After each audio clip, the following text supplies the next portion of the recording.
ಸ್ತೋತ್ರವಾಗಲಿ. ಅಪ್ಪ ತಂದೆಯೇ, ನಿನ್ನ ನಾಮಕ್ಕೆ ಸ್ತೋತ್ರವಾಗಲಿ. ಕರ್ತನೆ, ಪವಿತ್ರಾತ್ಮನೇ, ನಿನ್ನ ನಾಮಕ್ಕೆ ಸ್ತೋತ್ರವಾಗಲಿ.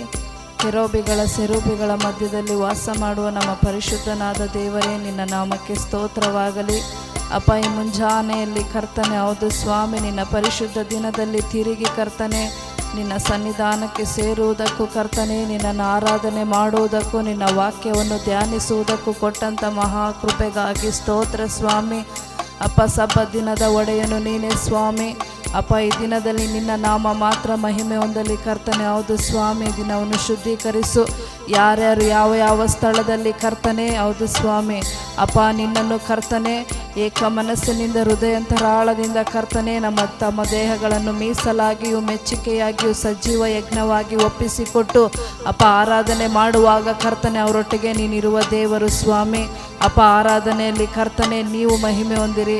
ವಿಶೇಷವಾಗಿ ಕರ್ತನೆ ಅಪ್ಪ, ನಾವು ಹಾಡುಗಳನ್ನು ಆಡುವಾಗ ಅರ್ಥ ಗಂಭೀರವಾಗಿ ಹೃದಯಾಂತರಾಳದಿಂದಲೂ ಅಪ್ಪ ಕರ್ತನೆ, ಹೌದು ಸ್ವಾಮಿ, ಏಕ ಮನಸ್ಸಿನಿಂದ ನಾವು ಆರಾಧಿಸುವುದಕ್ಕೆ ಕೃಪೆ ಮಾಡಿಕೊಡು ಅಪ್ಪ. ಅದೇ ರೀತಿ ಕರ್ತನೆ, ವಿಶೇಷವಾಗಿ ಕರ್ತನೆ ವಾಕ್ಯ ಭಾಗಕ್ಕಾಗಿಯೂ ನಾವು ಪ್ರಾರ್ಥಿಸ್ತೇವೆ. ನಿನ್ನ ವಾಕ್ಯವು ಕರ್ತನೆ, ಹೌದು ಸ್ವಾಮಿ, ಪರಿಶುದ್ಧವಾದದ್ದು. ನಿನ್ನ ವಾಕ್ಯವು ಕಾರ್ಯ ಸಾಧಕವಾದದ್ದು ಅಪ್ಪ. ನಿನ್ನ ಕಾರ್ಯವು ಕರ್ತನೆ, ನಿನ್ನ ವಾಕ್ಯವು ಇಬ್ಬಾಯಿ ಕತ್ತಿಗಿಂತಲೂ ಹದವಾದದ್ದು ಅಪ್ಪ. ಕರ್ತನೆ, ಹೃದಯಗಳ ಆಲೋಚನೆಗಳನ್ನು ಗ್ರಹಿಸುವಷ್ಟು ಕರ್ತನೆ ನಿನ್ನ ವಾಕ್ಯಕ್ಕೆ ಶಕ್ತಿ ಉಂಟು ಸ್ವಾಮಿ. ಅಪ್ಪ, ನಿನ್ನ ವಾಕ್ಯಗಳ ಮುಖಾಂತರ ಕಾರ್ಯ ಮಾಡಿರಿ ಅಪ್ಪ. ಕರ್ತನೆ, ಕೇಳುವ ಪ್ರತಿಯೊಬ್ಬರು ಸ್ವಾಮಿ ಕರ್ತನೆ, ಹೌದು ಸ್ವಾಮಿ, ವಾಕ್ಯಗಳಿಂದ ಕರ್ತನೆ ಮನಸ್ಸು ಕರ್ತನೆ, ಹೌದು ಸ್ವಾಮಿ ಕರ್ತನೆ, ಈ ಸಮಯದಲ್ಲಿ ನಾವು ಆಲಯಕ್ಕೆ ಬರದೇ ಇರುವ ಸಮಯದಲ್ಲೂ ಸಹ ಅಪ್ಪ ಕರ್ತನೆ, ನಾವು ಅಸಡ್ಡೆ ಮಾಡದ ಹಾಗೆ ಕರ್ತನೆ ಅಪ್ಪ ಕೊಡುವ ಒಂದೊಂದು ವಾಕ್ಯವನ್ನು ಕರ್ತನೆ ಗ್ರಹಿಸಿಕೊಂಡವರಾಗಿ ಅಪ್ಪ ಕರ್ತನೆ ಅದರ ಪ್ರಕಾರ ಜೀವಿಸುವುದಕ್ಕೆ ಕೃಪೆ ಮಾಡಿಕೊಡು ಸ್ವಾಮಿ. ಅಪ್ಪ, ಅದೇ ರೀತಿ ನಿಮ್ಮ ಸೇವಕರನ್ನು ಸಹ ನಿಮ್ಮ ಹಸ್ತಕ್ಕೊಪ್ಪಿಸಿಕೊಡುತ್ತೇನೆ ಕರ್ತನೆ ಅಪ್ಪ. ಪೌಲನು ಹೇಳೋ ಪ್ರಕಾರವಾಗಿ ಇದುವರೆಗೂ ಬಚ್ಚಿಡಲ್ಪಟ್ಟ ಕರ್ತನೆ ಸುವಾರ್ಥ ವಾಕ್ಯ ಗೂಢಾರ್ಥಗಳನ್ನು ತಿಳಿಸುವಂತೆ ನನಗಾಗಿ ಪ್ರಾರ್ಥಿಸಿರಿ ಎಂಬುದಾಗಿ ಪೌಲನು ಹೇಳುತ್ತಾನೆ ಸ್ವಾಮಿ. ಅದೇ ರೀತಿ ಕರ್ತನೆ, ನಿಮ್ಮ ಸೇವಕರ ಮೇಲೆ ನಿಮ್ಮ ಬಲ, ನಿಮ್ಮ ಶಕ್ತಿ, ನಿಮ್ಮ ಪವಿತ್ರಾತ್ಮನ ಅಪ್ಪ ಕರ್ತನೆ, ಹೌದು ಸ್ವಾಮಿ, ಒಂದು ಕರ್ತನೆ ಶಕ್ತಿ ಇಳಿಯಲ್ಪಡಲಿ ಸ್ವಾಮಿ. ಆರಾಧನೆ ನಡೆಸುವಾಗಲೂ ಕರ್ತನೆ, ವಾಕ್ಯ ಭಾಗವನ್ನು ಕರ್ತನೆ, ಹೌದು ಸ್ವಾಮಿ, ಹಂಚುವಾಗಲೂ ಸ್ವಾಮಿ ಅಪ್ಪ ಬಾಯಿಗೆ ಬಾಯಾಗಿದ್ದು ಕರ್ತನೆ, ಹೌದು ಸ್ವಾಮಿ ಅಪ್ಪ, ನೀವೇ ಸೇವಕರೊಟ್ಟಿಗೆ ಕಾರ್ಯ ಮಾಡಿರಿ ಅಪ್ಪ.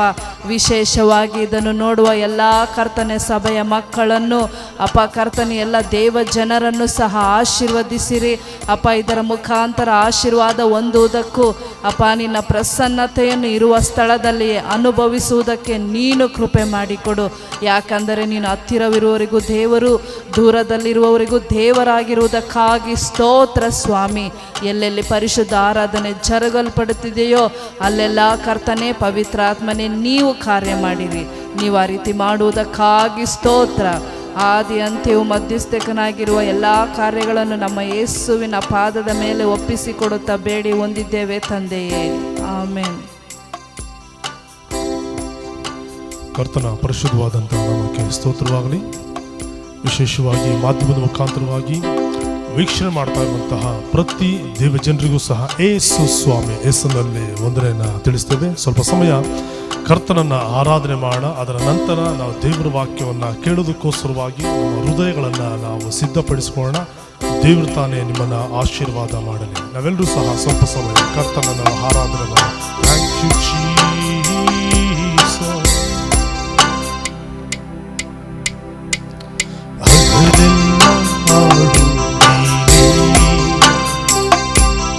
ರಾತ್ರಿಯ ಕನಸು ನೀನಾದ ಸಂತೋಷ ನೀನೇ, ದಿನವೆಲ್ಲ ನಿನ್ನ ಹಾಡುವೆ. ಹಗಲೆಲ್ಲ ಹಾಡು ನೀನೇ, ರಾತ್ರಿಯ ಕನಸು ನೀನೇ, ನೀನಾದ ಸಂತೋಷ ನೀನೇ, ದಿನವೆಲ್ಲ ನಿನ್ನ ಹಾಡುವೆ.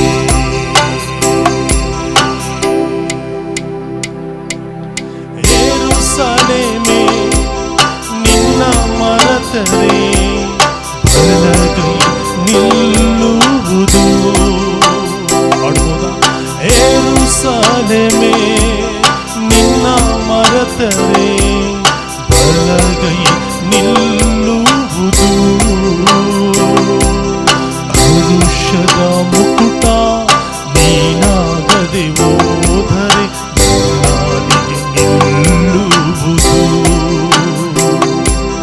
ಹರುಷದ ಮುಕುಟ ನೀನಾಗದೆ ಹೋದರೆ ನಾಲಿಗೆ ಸೇದುವುದು.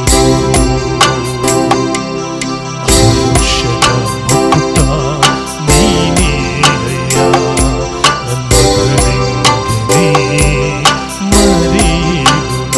ಆಡ್ಬೋದಾ? ಹರುಷದ ಮುಕುಟ ನೀನೇ ಅಯ್ಯ ನನ್ನ ಗಂಗೆನೇ ಮರೆಯುವುದ.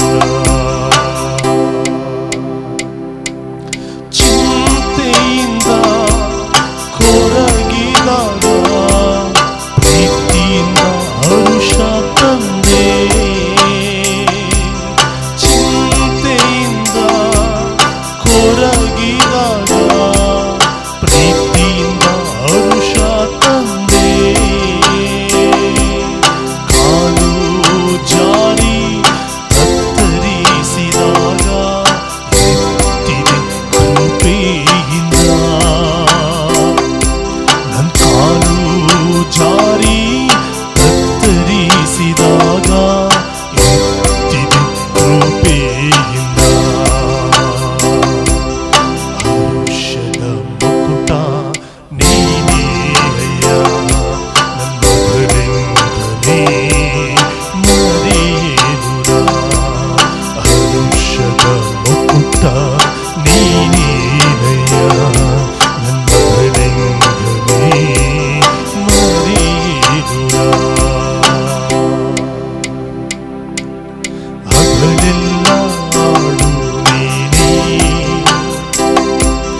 ರಾತ್ರಿಯ ಕನಸು ನೀನೇ. ಮೇಲಾದ ಸಂತೋಷ ನೀನೇ, ದಿನವೆಲ್ಲ ನಿನ್ನ ಹಾಡುವೆ. ಮೇಲಾದ ಸಂತೋಷ ನೀನೇ, ದಿನವೆಲ್ಲ ನಿನ್ನ ಹಾಡುವೆ.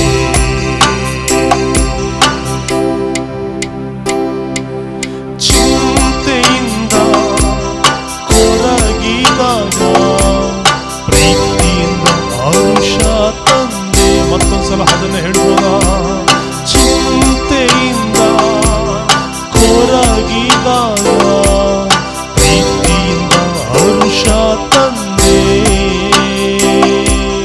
ಕಾಲು ಜಾರಿ ತತ್ತರಿಸಿದಾಗ ಎತ್ತಿದೆ ಕೃಪೆಯಿಂದ.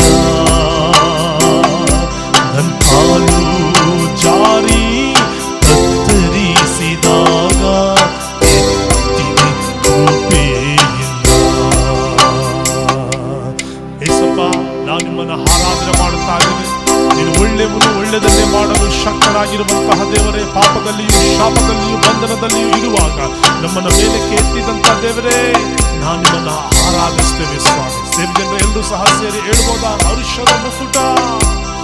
ಹರುಷದ ಮುಕುಟ ನೀನೇ ಅಯ್ಯ ನನ್ನ ಗಂಗೆನೇ ಮರೆಯುವುದ. ಹರುಷದ ಮುಕುಟ ನೀನೇ ಅಯ್ಯ ನನ್ನ ಗಂಗೆನೇ ಮರೆಯುವುದ.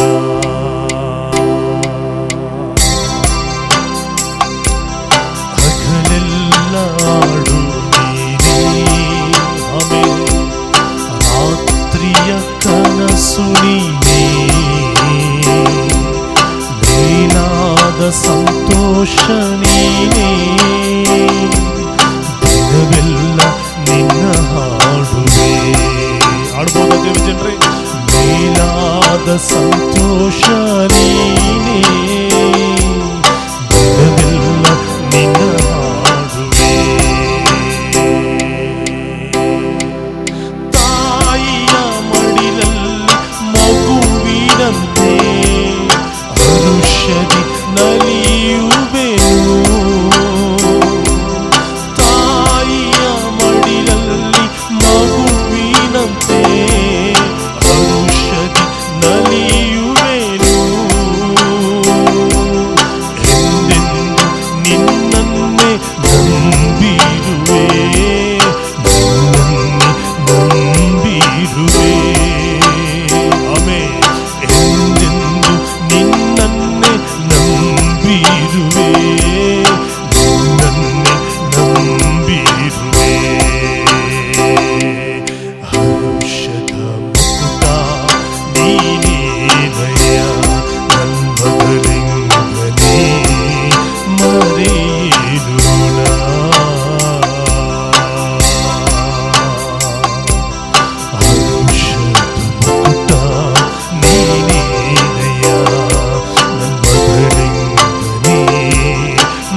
ಸಂತೋಷ ನೀನೇ, ದಿನವೆಲ್ಲ ನಿನ್ನ ಹಾಡುವೆ. ಮತ್ತೊಂದ್ಸಲ ಹೇಳುವಾಗ ಚಿಂತೆಯಿಂದ ಕೊರಗಿದಾಗ ಪ್ರೀತಿಯಿಂದ ಹರುಷ ತಂದೆ. ಚಿಂತೆಯಿಂದ ಕೊರಗಿದಾಗ ಪ್ರೀತಿಯಿಂದ ಹರುಷ ತಂದೆ. ಕಾಲು ಚಾರಿ ಕತ್ತರಿಸಿದಾಗ ಎತ್ತಿದೆ ಕೃಪೆಯಿಂದ. ಆಡ್ಬೋದಾ? ಕಾಲು ಜಾರಿ ಕತ್ತರಿಸಿದಾಗ ಎತ್ತಿದೆ ಕೃಪೆಯಿಂದ. ಹರುಷದ ಮುಕುಟ ನೀನೇನಯ್ಯ, ನನ್ನ ಮಗನಿಂಗನೇ ಮರೆಯುಣ. ಹರುಷದ ಮುಕುಟ ನೀನೇನಯ್ಯ, ನನ್ನ ಮಗನಿಂಗನೇ ಮರೆಯುಣ. ಹರುಷದ ಮುಕುಟ ನೀನೇನಯ್ಯ, ನನ್ನ ಮಗನಿಂಗನೇ ಮರೆಯುಣ. ಹರುಷದ ಮುಕುಟ ನೀನೇನಯ್ಯ. ಇರುವಂತಹ ಸ್ಥಳದಲ್ಲಿ ದೇವಜನರೇ, ಕರ್ತನನ್ನು ನಾವು ಆರಾಧನೆ ಮಾಡಬಹುದ? ಚಿಂತೆಯಿಂದ ನಾವು ಕೊರಗುವಾಗ ಯೇಸುವೇ, ನಮ್ಮ ಜೀವಿತದಲ್ಲಿ ಕರ್ತನೆ ಹರುಷವನ್ನು ಅನುಗ್ರಹಿಸಲು ಶಕ್ತನು. ಕರ್ತನೆ, ಉದಯ ಕಾಲದಲ್ಲಿ ನಾವು ನಿಮ್ಮನ್ನು ಆರಾಧಿಸ್ತಾ ಇದ್ದೇವೆ. ಹರುಷದ ಮುಕುಟ ನೀನೇ ಕರ್ತನೆ. ನಾವು ನಿಮ್ಮನ್ನೇ ನೋಡುತ್ತೇವೆ, ನಾವು ನಿಮ್ಮನ್ನೇ ನೋಡುತ್ತಾ ಇದ್ದೇವೆ. ಕಣ್ಣೆತ್ತಿ ಪರ್ವತಗಳ ಕಡೆಗೆ ನೋಡುತ್ತೇನೆ. ಸಹಾಯವು ಎಲ್ಲಿಂದ ಬರುತ್ತೆ? ಭೂಮಿ ಆಕಾಶಗಳನ್ನು ನಿರ್ಮಿಸಿದಂತಹ ಯೇಸುವಿನಿಂದಲೇ ನನಗೆ ಸಹಾಯ ಬರುವಂಥದ್ದಾಗಿದೆ. ತಂದೆಯಾದ ದೇವರೇ, ನಾವು ಪ್ರಾರ್ಥಿಸ್ತಾ ಇದ್ದೇವೆ. ದೇವಜನರೇ, ಎಲ್ಲರೂ ಸಹ ಕರ್ತನನ್ನು ನೋಡಿ ನಾವು ಆರಾಧನೆ ಮಾಡಬಹುದಾ? ಆತನನ್ನು ಸ್ತುತಿಸಬಹುದಾ? ಆತನ ನಾಮವನ್ನು ನಾವು ಮಹಿಮೆಪಡಿಸಬಹುದಾ? Thank you Jesus.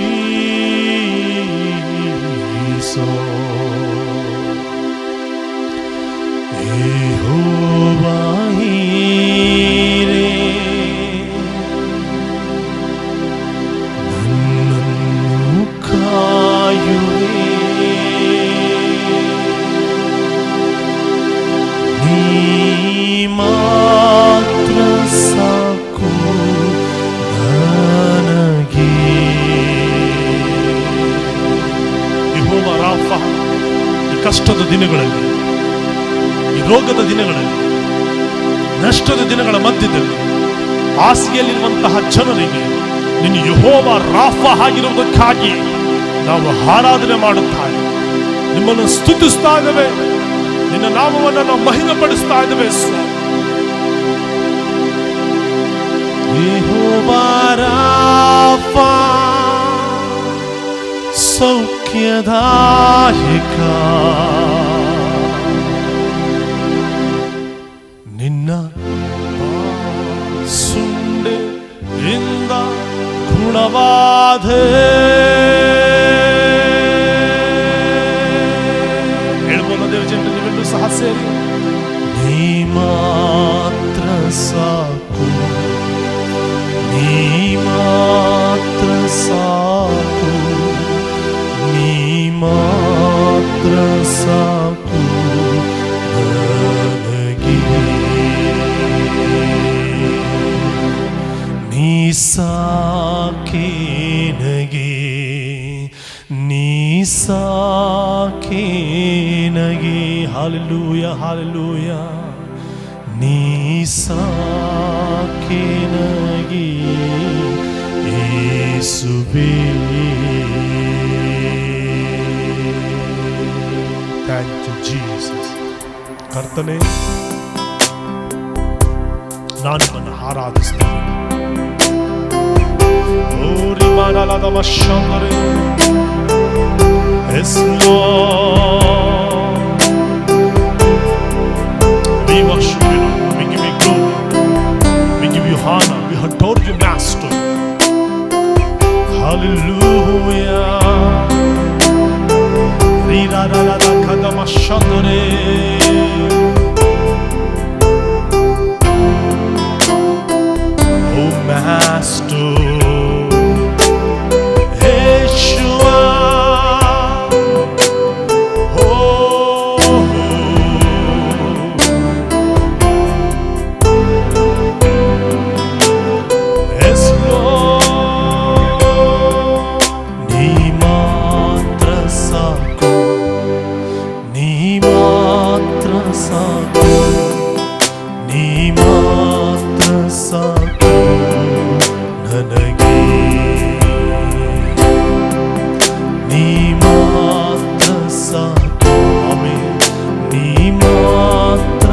ಸಾಕು, ನೀ ಮಾತ್ರ ಸಾಕು ನನಗೆ. ಯೆಹೋವ ನೀನೇ ನನ್ನನ್ನು ಕಾಯುವೆ. ಹೇಳ್ಬೋದಾ ದೇವಜನರೇ? ನೀ ಮಾತ್ರ ಸಾಕು ನನಗೆ. ಯೆಹೋವ ರಾಫ ಸೌಖ್ಯದಾಯಕ, ನಿನ್ನ ಬಾಸುಂಡೆಯಿಂದ ಗುಣವಾದೆ. ಯೆಹೋವ ಶಮ್ಮ ಜೊತೆಗೆ ಇರುವೆ. ನನಗೆಂದಿಗೂ ಭಯವೂ ಇಲ್ಲ.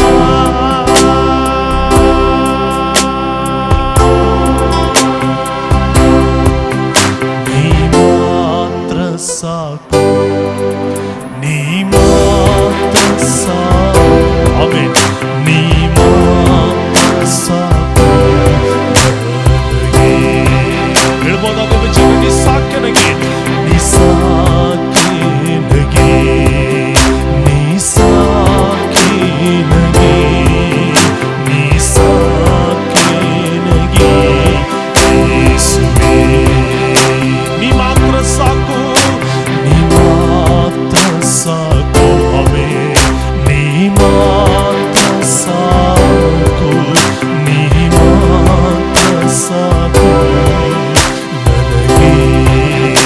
ನೀ ಸಾಕೆ ನನಗೆ, ನೀ ಸಾಕೆ ನನಗೆ. ಹಲ್ಲೆಲೂಯಾ. ನೀ ಸಾಕೆ ನನಗೆ, ನೀ ಸಾಕೆ ನನಗೆ ಯೇಸುವೇ. ಯೆಹೋವ ಶಾಲೋಮ್ ನನ್ನ ಸಮಾಧಾನ, ನನಗೆಂದಿಗೂ ಚಿಂತೆ ಇಲ್ಲ. ಯೆಹೋವ ನಿಸ್ಸಿಯೇ ನನ್ನ ಜಯ ಧ್ವಜವು, ನನಗೆಂದಿಗೂ ಸೋಲು ಇಲ್ಲ. ಯೆಹೋವ ರೂವ ಒಳ್ಳೆಯ ಕುರುವ, ನನಗೆಂದಿಗೂ ಕೊರತೆ ಇಲ್ಲ. ನೀ ಮಾತ್ರ ಸಾಕು. ಆಡ್ಬೋದಾ? ನೀ ಮಾತ್ರ ಸಾಕು, ನೀ ಮಾತ್ರ ಸಾಕು ನನಗೆ. ನೀ ಸಾಕು ನನಗೆ, ನೀ ಸಾಕು ನನಗೆ, ನೀ ಸಾಕು ನನಗೆ, ನೀ ಸಾಕು ನನಗೆ ಯೇಸುವೇ. ಯೆಹೋವ ಚಿದ್ಕೇನು. ಪರಿಶುದ್ಧನಾದಂತಹ ದೇವರೇ, ನಾನು ನಿಮ್ಮನ್ನು ಆರಾಧಿಸ್ತಾ ಇದ್ದೇನೆ, ನಾನು ನಿಮ್ಮನ್ನು ಸ್ತುತಿಸ್ತಾ ಇದ್ದೇವೆ ಸ್ವಾಮಿ. ಯೆಹೋವ ಶಮ್ಮ ಮಕ್ಕದೇಶ್ ಎಲ್ಶಡಾಯ್ ಆಗಿರುವಂತಹ ಕರ್ತನೇ, ನಾನು ನಿಮ್ಮನ್ನು ಆರಾಧಿಸ್ತಾ ಇದ್ದೇವೆ ಸ್ವಾಮಿ. Thank you Jesus. El Roi ಆಗಿರುವಂತಹ ಯೇಸುವೇ. ಓರಿ ರಾಲಾದ ಮಶಂದುರಿ ಖಾರಾಲಾದ ಮರಲಾದ. S glory ಯೇಶುವಾ. ಓರಿ ರಾಲಾದ ಮಶಂದುರಿ.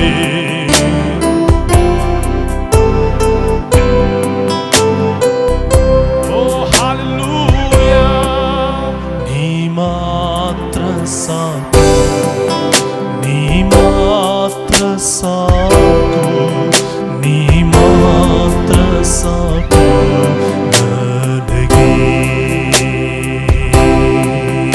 ನೀ ಸಾಕಿ ನನಗೆ, ನೀ ಸಾಕಿ ನನಗೆ, ನೀ ಸಾಕಿ ನನಗೆ ಯೇಸುವೇ. ಹಾಡ್ಬೋದ? ನೀ ಮಾತ್ರ ಸಾಕು, ನೀ ಮಾತ್ರ ಸಾಕು, ನೀ ಮಾತ್ರ ಸಾಕು, ನೀ ಮಾತ್ರ ಸಾಕು ನನಗೆ. ನೀ ಸಾಕೆ ನನಗೆ, ನೀ ಸಾಕೆ ನನಗೆ, ನೀ ಸಾಕೆ ನನಗೆ, ನೀ ಸಾಕೆ ನನಗೆ ಯೇಸುವೇ.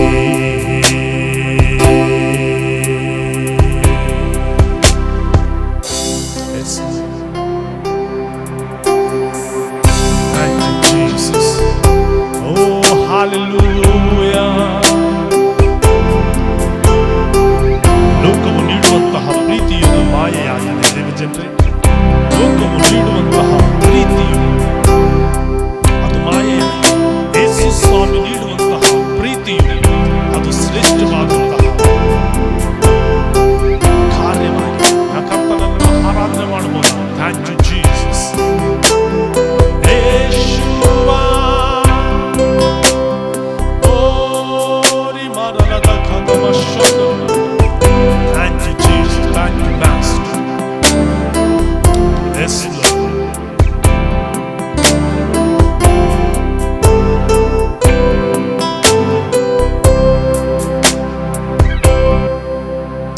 ಲೋಕವು ನೀಡುವ ಪ್ರೀತಿಯು ಮಾಯೆಯೇ, ಯೇಸುವು ನೀಡುವ ಪ್ರೀತಿಯು ಸಾಖ್ಯನಾಗಿ. ಜನರೇ, ಲೋಕವು ನೀಡುವ ಪ್ರೀತಿಯು ಮಾಯೆಯೇ, ಯೇಸುವು ನೀಡುವ ಪ್ರೀತಿಯು ಸಾಖ್ಯನಾಗಿ. ಯೇಸುವೇ ನೀ ಬಾ ದೇವಾ, ನೀ ನನಗೆ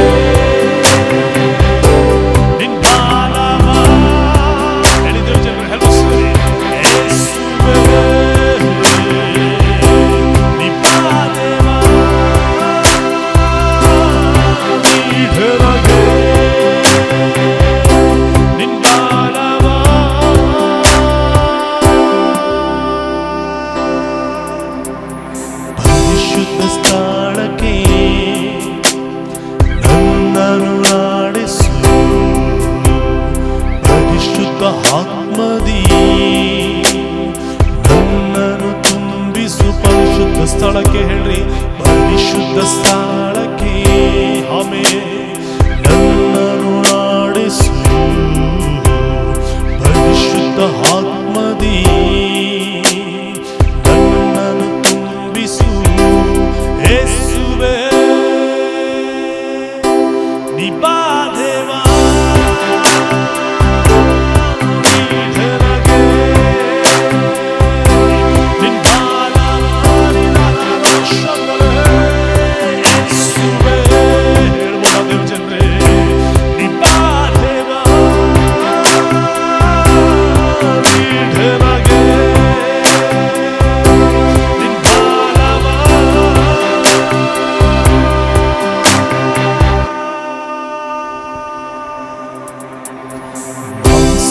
ಕ್ರಿಯೆಗಳು ನಶಿಸಿ ಹೋಗಲಿ, ನಿನ್ನ ಆತ್ಮನ ಬಲದಿಂದ ನನ್ನ ಹೃದಯ ತುಂಬಲಿ. ಪಾಪಕ್ಕೆ ಪ್ರೇರೇಪಿಸುವ ಮಾನಸಿಕ ಕ್ರಿಯೆಗಳು ನಶಿಸಿ ಹೋಗಲಿ, ನಿನ್ನ ಆತ್ಮನ ಬಲದಿಂದ ನನ್ನ ಹೃದಯ ತುಂಬಲಿ. ಯೇಸುವೇ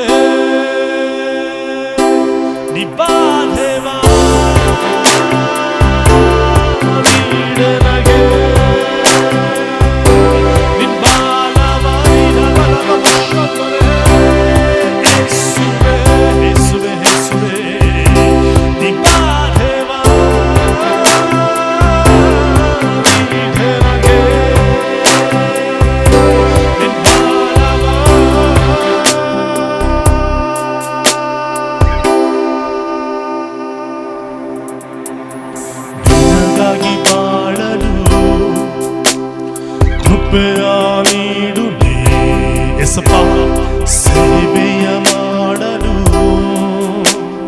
ವರಗಳ ನೀಡು ನೀ. ದೇವಜನರೇ ಹೇಳಬಹುದ, ನಿನಗಾಗಿ ಬಾಳಲು, ನಿನಗಾಗಿ ಬಾಳಲು ಕೃಪೆಯ ನೀಡು ನೀ. ಸೇವೆಯ ಮಾಡಲು ವರಗಳ ನೀಡು ನೀ. ಯೇಸುವೇ ನಿ ಬಾ ದೇವಾ,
ಯುದ್ಧ ಕಾಲದಲ್ಲಿ ನಾವು ಪ್ರಾರ್ಥಿಸ್ತಾ ಇದ್ದೀವಿ. ನೀವು ಬನ್ನಿಸು, ನೀವು ಬಂದ್ರೆ ಎಲ್ಲ ನಡೆಯುತ್ತೆ. ಒಂದು ಮಾತು ಹೇಳಿದ್ರೆ ಎಲ್ಲವೂ ನಡೆಯುತ್ತೆ. ಮನುಷ್ಯನಿಗೆ ಅಸಾಧ್ಯ, ಎಲ್ಲವೂ ಸಹ ಸಾಧ್ಯ. ಪರಿಶುದ್ಧಾತ್ಮನೇ, ನಾವು ಪ್ರಾರ್ಥಿಸ್ತಾ ಇದ್ದೇವೆ. ಪೌಲ ಸೀಲರು ಸೆರೆಮನೆಯಲ್ಲಿದ್ದು ಹೊರಗಡೆ ಬರೋದಕ್ಕೆ ಆಗದೆ ಇರುವಂತಹ ಒಂದು ಪರಿಸ್ಥಿತಿಯ ಮಧ್ಯದಲ್ಲಿಯೂ ಅವರು ಮಾಡಿದ್ದು ಒಂದೇ, ನಿಮ್ಮನ್ನು ಆರಾಧಿಸಿದರು, ನಿಮ್ಮನ್ನು ಸ್ತುತಿಸಿದರು, ನಿಮ್ಮನ್ನು ಘನಪಡಿಸಿದರು. ಆರಾಧನೆ ಮಾಡುವಾಗ, ಪ್ರಾರ್ಥನೆ ಮಾಡುವಾಗ ನಿಮ್ಮನ್ನು ಘನಪಡಿಸಿದ ನಿಮಿತ್ತವಾಗಿ ಸೆರೆಮನೆಯ ಅಸ್ಥಿವಾರಗಳು ಕದಲಿದ್ದಲ್ಲ, ಸೆರೆಮನೆಯಲ್ಲಿ ಭೂಕಂಪವಾದದ್ದಲ್ಲ ಅಲ್ಲಿ ನಾವು ನೋಡ್ತೇವೆ. ತಂದೆಯಾದ ದೇವರೇ, ಬೇಡಿಗಳು ಕಳಚಿ ಬಿದ್ದಂತಹ ರೀತಿ ಇದನ್ನ ಯಾರ್ಯಾರು ವೀಕ್ಷಿಸ್ತಾ ಇದ್ದಾರೆ, ಯಾರ್ಯಾರು ನೋಡ್ತಾ ಇದ್ದಾರೆ, ಅವ್ರ ಜೀವಿತದಲ್ಲಿ ತಡೆಗಳು ನುರಿಯಲ್ಪಡುತ್ತೆ, ಬಂಧನಗಳು ಹೊಡೆಯಲ್ಪಡುತ್ತೆ. ಸೈತಾನನ ಕಾರ್ಯಗಳು, ಕತ್ತನೆ ದುಷ್ಟನ ಕಾರ್ಯಗಳು, ದುರಾತ್ಮನ ಕಾರ್ಯಗಳು, ಏನಾದರೂ ರೋಗದಲ್ಲೂ ಶಾಪದಲ್ಲೂ ಬಂಧನಗಳಲ್ಲೂ ಏನಾದರೂ ಇರುವುದಾದರೆ ಯೇಸು ಸ್ವಾಮಿ, ಉದಯ ಕಾಲದಲ್ಲಿ ನಾವು ಪ್ರಾರ್ಥಿಸ್ತಾ ಇದ್ದೀವಿ. ನಿನ್ನ ಕೃಪೆ, ನಿನ್ನ ಕರುಣೆ, ನಿನ್ನ ದಯೆ ಅವರ ಮೇಲೆ ನಿರಂತರವಾಗಿರಲಿ. ನಿನ್ನ ಹಾಗೆ ಮಾಡುವುದಕ್ಕಾಗಿ ಸ್ತೋತ್ರ. ನಿನ್ನ ರಕ್ತಕ್ಕೆ ಜಯ, ಕರ್ತನೇ ನಿನ್ನ ನಾಮಕ್ಕೆ ಜಯ. ಸ್ತುತಿಯು ಘನವು ಮಾನವು ನಿಮ್ಮೊಬ್ಬರಿಗೇ ಸಮರ್ಪಿಸ್ತೇವೆ. ಯೇಸುವಿನ ನಾಮದಲ್ಲಿ ಬೇಡುತ್ತೇನೆ ತಂದೆ, ಆಮೆನ್. ಕರ್ತನ ಪರಿಶುದ್ಧವಾದ ನಾಮಕ್ಕೆ ಸ್ತೋತ್ರವಾಗಲಿ. ಮತ್ತೊಂದ್ಸಲ ಈ ಒಂದು ಆನ್ಲೈನ್ ಆರಾಧನೆಯಲ್ಲಿ ಪಾಲ್ಗೊಂಡು ಇದನ್ನು ವೀಕ್ಷಿಸ್ತಾ ಇರುವಂತಹ ನಿಮ್ಮೆಲ್ಲರಿಗೂ ಸಹ ನಮ್ಮ ಶಾಲೋಮ್ ಎಜಿ ಪರವಾಗಿ ಯೇಸು ಸ್ವಾಮಿ ಹೆಸರಿನಲ್ಲಿ ವಂದನೆಯನ್ನು ತಿಳಿಸ್ತೇವೆ. ನನ್ನ ದೇವರು ಒಳ್ಳೆಯವನು, ಒಳ್ಳೆಯದನ್ನು ಮಾಡಲು ಆತನು ಶಕ್ತನಾಗಿದ್ದಾನೆ. Thank you Jesus. ಹಾಗಾಗಿ ದೇವಜನರೇ, ಕರ್ತನನ್ನು ಆರಾಧನೆ ಮಾಡುವಂಥದ್ದು, ಆತನನ್ನು ಸ್ತುತಿಸುವಂಥದ್ದು ಎಷ್ಟೋ ಒಳ್ಳೆಯದಾಗಿದೆ, ಶ್ರೇಷ್ಠವಾಗಿದೆ. ನಾವು ಇದುವರೆಗೂ ಕರ್ತನನ್ನು ಆರಾಧನೆ ಮಾಡಿದ ಪ್ರಕಾರವಾಗಿ ತಿರುಗಿ ನಾವು ಸ್ವಲ್ಪ ಸಮಯ ದೇವರ ವಾಕ್ಯವನ್ನು ನಾವು ಧ್ಯಾನ ಮಾಡೋದಕ್ಕೋಸ್ಕರವಾಗಿ ನಾವು ಹೋಗ್ತೇವೆ. ದೇವಜನರೇ, ನೀವೆಲ್ಲರೂ ಸಹ ಇರುವಂತಹ ಸ್ಥಳದಲ್ಲಿ ನಿಮ್ಮ ಸತ್ಯವೇದಗಳನ್ನು ನೀವು ತೆಗೆದಿಟ್ಕೊಳ್ಳೋದಾದರೆ ದೇವರು ನಿಮ್ಮನ್ನು ಆಶೀರ್ವಾದ ಮಾಡ್ತಾರೆ. ಕಳೆದ ದಿನಗಳಿಂದ ನಾವು ಪುನರುತ್ಥಾನದ ವಿಷಯದಲ್ಲಿ ನಾವು ಮಾತನಾಡ್ತಾ ಬರ್ತಾ ಇದ್ದೇವೆ. ದೇವರು ಅಂದರೆ ಯೇಸು ಸ್ವಾಮಿ ಯಾವ ರೀತಿಯಲ್ಲಿ ನಮಗಾಗಿ ಜಜ್ಜಲ್ಪಟ್ಟು, ನಮಗಾಗಿ ಆತನು ಒಡೆಯಲ್ಪಟ್ಟು, ಮೂರನೇ ದಿನದಲ್ಲಿ ಆತನು ಹೇಗೆ ಎದ್ದು ಬಂದನು ಅನ್ನುವಂತಹ ವಿಷಯಗಳನ್ನು ನಾವು ಧ್ಯಾನ ಮಾಡಿದ್ದೇವೆ. ತಿರುಗಿ ನಾವು ಆ ವಿಷಯಗಳನ್ನು ಧ್ಯಾನ ಮಾಡೋದಕ್ಕೋಸ್ಕರವಾಗಿ ಹೋಗ್ತೇವೆ. ದೇವಜನರೇ, ನೀವೆಲ್ಲರೂ ಸಹ ನಿಮ್ಮ ಸತ್ಯವೇದವನ್ನು, ಯೋಹಾನು ಬರೆದಂತಹ ಸುವಾರ್ತೆ ಕಡೆಗೆ ನಿಮ್ಮ ಸತ್ಯವೇದವನ್ನು ದಯಮಾಡಿ ನೀವು ತಿಳಿಸಿಟ್ಕೊಳ್ಳಬೇಕೆಂಬುದಾಗಿ ನಾನು ಕೇಳಿಕೊಳ್ತೇನೆ. ಯೋಹಾನ 11ನೇ ಅಧ್ಯಾಯ 25ರಿಂದ 26ನೇ ವಾಕ್ಯ ತನಕವಾಗಿ ನಾವು ಈ ರೀತಿಯಾಗಿ ನಾವು ಓದ್ತೇವೆ. ಇದನ್ನು ನಾವು 2-3 ವಾರದಿಂದ ಧ್ಯಾನ ಮಾಡ್ತಾ ಇದ್ದೇವೆ. ದೇವಜನರೇ, ಯೇಸು ಆಕೆಗೆ, ನಾನೇ ಪುನರುತ್ಥಾನವೂ ಜೀವವೂ ಆಗಿದ್ದೇನೆ.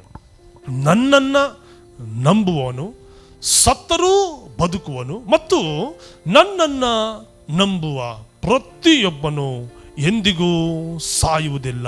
ಇದನ್ನು ನೀನು ನಂಬುತ್ತೀಯಾ ಎಂಬುದಾಗಿ ಯೇಸು ಸ್ವಾಮಿ ಮಾರ್ತಳಿಗೆ ಹೇಳೋದನ್ನು ದೇವಜನರೇ ನಾವು ನೋಡ್ತೇವೆ. ಯಾಕಂದರೆ ಆಕೆ ಈ ರೀತಿಯಾಗಿ ಪ್ರಶ್ನೆ ಕೇಳಿರ್ತಾಳೆ, ಯೇಸು ಸ್ವಾಮಿ ನಾನೇ ಪುನರುತ್ಥಾನವೂ ಜೀವವೂ ಆಗಿದ್ದೇನೆಂಬುದಾಗಿ ಹೇಳಿದಂತಹ ಒಂದು ಸಂದರ್ಭದಲ್ಲಿ ಆಕೆ ತಿಳ್ಕೊಂಡದ್ದು, ಕಡೆಯ ದಿನದಲ್ಲಿ ಎಲ್ರಿಗೂ ಸಹ ಪುನರುತ್ಥಾನ ಆಗುತ್ತೆ, ಕಡೆಯ ದಿನದಲ್ಲಿ ಎಲ್ಲರೂ ಸಹ ಎಬ್ಬಿಸಲ್ಪಡ್ತಾರೆ ಎಂಬುದಾಗಿ ಸತ್ಯವೇದದಲ್ಲಿ ಬರೆಯಲ್ಪಟ್ಟಿದೆ, ಮತ್ತು ಪ್ರವಾದನೆ ಗ್ರಂಥಗಳಲ್ಲಿ ಬರೆಯಲ್ಪಟ್ಟಿದೆ ಅನ್ನುವಂತಹ ವಿಷಯ ಆಕೆಗೆ ಮನದಟ್ಟಾದರೂ ಸಹ ಆಕೆ ಆ ರೀತಿಯಾಗಿ ಯೇಸು ಸ್ವಾಮಿಯನ್ನು ಕೇಳಿದಾಗ ಯೇಸು ಸ್ವಾಮಿ ಆಕೆಗೆ, ನಾನೇ ಪುನರುತ್ಥಾನವೂ ಜೀವವೂ ಆಗಿದ್ದೇನೆ, ನನ್ನನ್ನು ನಂಬುವವನು ಸತ್ತರೂ ಬದುಕುವನು, ಮತ್ತು ಬದುಕುತ್ತಾ ನನ್ನನ್ನು ನಂಬುವ ಪ್ರತಿಯೊಬ್ಬನು ಎಂದಿಗೂ ಸಹ ಸಾಯುವುದಿಲ್ಲ ಎಂಬುದಾಗಿ ದೇವರ ವಾಕ್ಯದಲ್ಲಿ ದೇವಜನರೇ ನಾವು ನೋಡ್ತೇವೆ. ಹಂಗಾದರೆ ಯೇಸು ಸ್ವಾಮಿ ಈಗಾಗಲೇ ನಾವು ವಾಕ್ಯಗಳಲ್ಲಿ ಧ್ಯಾನ ಮಾಡಿದ ಪ್ರಕಾರವಾಗಿ ಆತ ನಮಗಾಗಿ ಸತ್ತನು, ನಮಗಾಗಿ ಆತನು ಹೂಣಲ್ಪಟ್ಟನು, ಆತನು 3ನೇ ದಿನದಲ್ಲಿ ಎದ್ದು ಬಂದನು. ಎದ್ದು ಬಂದಂತಹ ಸಂದರ್ಭದಲ್ಲಿ ಆತನು, ನಾವೀಗಾಗಲೇ ಸತ್ಯವೇದದಲ್ಲಿ ಅಪೊಸ್ತಲರ ಕೃತ್ಯದಲ್ಲಿ ಓದಿದ ಪ್ರಕಾರ 40 ದಿವಸಗಳವರೆಗೆ ಆತನು ಶಿಷ್ಯರಿಗೆ ಕಾಣಿಸಿಕೊಳ್ಳುತ್ತಾ ವಿಧ ವಿಧವಾದಂತಹ ಒಂದು ಸಂದರ್ಭದಲ್ಲಿ ಆತನು ಅವರ ಸಂಗಡ ಮಾತನಾಡುತ್ತಾ, ಅವರ ಸಂಗಡ ರೊಟ್ಟಿ ಮುರಿಯುತ್ತಾ, ಅವರ ಸಂಗಡ ಮಾತನಾಡುತ್ತಾ ಅವರನ್ನು ಧೈರ್ಯಪಡಿಸುತ್ತಾ ತಿರುಗಿ ಆತನು ಮೇಲಕ್ಕೆ ಒಯ್ಯಲ್ಪಟ್ಟನು. ಮೇಲಕ್ಕೆ ಒಯ್ಯಲ್ಪಟ್ಟಂತಹ ಒಂದು ಸಂದರ್ಭದಲ್ಲಿ ಆತನಿಂದ ಆ ಒಂದು ದೇವದೂತರು ಹೇಳುವಂತಹ ಒಂದು ಕಾರ್ಯವನ್ನು ನಾವು ನೋಡ್ತೇವೆ. ಆತನು ಹೇಗೆ ಒಯ್ಯಲ್ಪಟ್ಟನೋ ಅದೇ ರೀತಿಯಲ್ಲಿ ಆತನು ತಿರುಗಿ ಬರಲಿಕ್ಕಿದ್ದಾನೆ. ಹಲ್ಲೆಲೂಯ. ಆತನು ಹಾಗೆ ತಿರುಗಿ ಬರಲಿಕ್ಕಿದ್ದಾನೆ. ಅದನ್ನೇ ನಾವು ಸತ್ಯವೇದದಲ್ಲಿ ನೋಡ್ತೇವೆ. ತಿರುಗಿ ಬರಲಿಕ್ಕಿರುವಂಥ ಯೇಸು ಸ್ವಾಮಿ ಆತನೇ ಮಾರನಾಥ ಆಗಿದ್ದಾನೆ. ಹಲ್ಲೆಲೂಯ. ಅದಕ್ಕೆ ಯೋಹಾನ ಬರೆದಂತಹ ಸುವಾರ್ತೆ 5ನೇ ಅಧ್ಯಾಯ 21ನೇ ವಾಕ್ಯದಲ್ಲಿ ನಾವು ನೋಡೋ ಪ್ರಕಾರವಾಗಿ, ತಂದೆಯು ಹೇಗೆ ಸತ್ತವರನ್ನು ಎಬ್ಬಿಸಿ ಬದುಕಿಸುತ್ತಾನೋ ಹಾಗೆಯೇ ಮಗನೂ ಸಹ ತನಗೆ ಬೇಕಾದವರನ್ನು ಬದುಕಿಸುತ್ತಾನೆಂಬುದಾಗಿ ತಿಳಿದುಕೊಳ್ಳಿರಿ. ಇಲ್ಲಿ ಯೋಹಾನ ಬರೆದಂಥ ಸುವಾರ್ತೆ 5ನೇ ಅಧ್ಯಾಯದಲ್ಲಿ ನಾವು ಸಾಮಾನ್ಯವಾಗಿ ನಾವು ನೋಡುವಂತಹ ಸಂದರ್ಭ, ಯೇಸು ಸ್ವಾಮಿ ಅನೇಕ ಅದ್ಭುತ ಕಾರ್ಯಗಳನ್ನು, ಸೂಚಕ ಕಾರ್ಯಗಳನ್ನು, ಮಹಿಮೆಯಾದ ಮಹತ್ತಾದ ಕಾರ್ಯಗಳನ್ನು ಆತನು ಮಾಡುತ್ತಾ ಅದೇ ರೀತಿಯಲ್ಲಿ ಆತನು ಅನೇಕರ ಜೀವಿತದಲ್ಲಿ, ಅನೇಕರ ಮನಸ್ಸುಗಳಲ್ಲಿ, ಅನೇಕರ ಕುಟುಂಬಗಳಲ್ಲಿ, ಅನೇಕರ ಜೀವಿತದಲ್ಲಿ ಆತನು ಅದ್ಭುತಗಳನ್ನು, ಸೂಚಕ ಕಾರ್ಯಗಳನ್ನು ಆತನು ಮಾಡುತ್ತಾ ಬರುತ್ತಾ ಆತನು ಈ 5ನೇ ಅಧ್ಯಾಯದಲ್ಲಿ ಸಾಮಾನ್ಯವಾಗಿ ನಾವು ನೋಡುವಂತಹ ಒಂದು ಸಂದರ್ಭದಲ್ಲಿ ಅಲ್ಲಿ ಪಾರ್ಶ್ವವಾಯು ರೋಗಿಗೆ ಆತನು ಬಿಡುಗಡೆ ಕೊಡುವುದನ್ನು ನೋಡ್ತೇವೆ. ಜನರು ಇದರ ವಿಚಾರವಾಗಿ ಅನೇಕ ಕಾರ್ಯಗಳನ್ನು ಅವರು ಮಾತನಾಡ್ತಾ ಇರ್ತಾರೆ.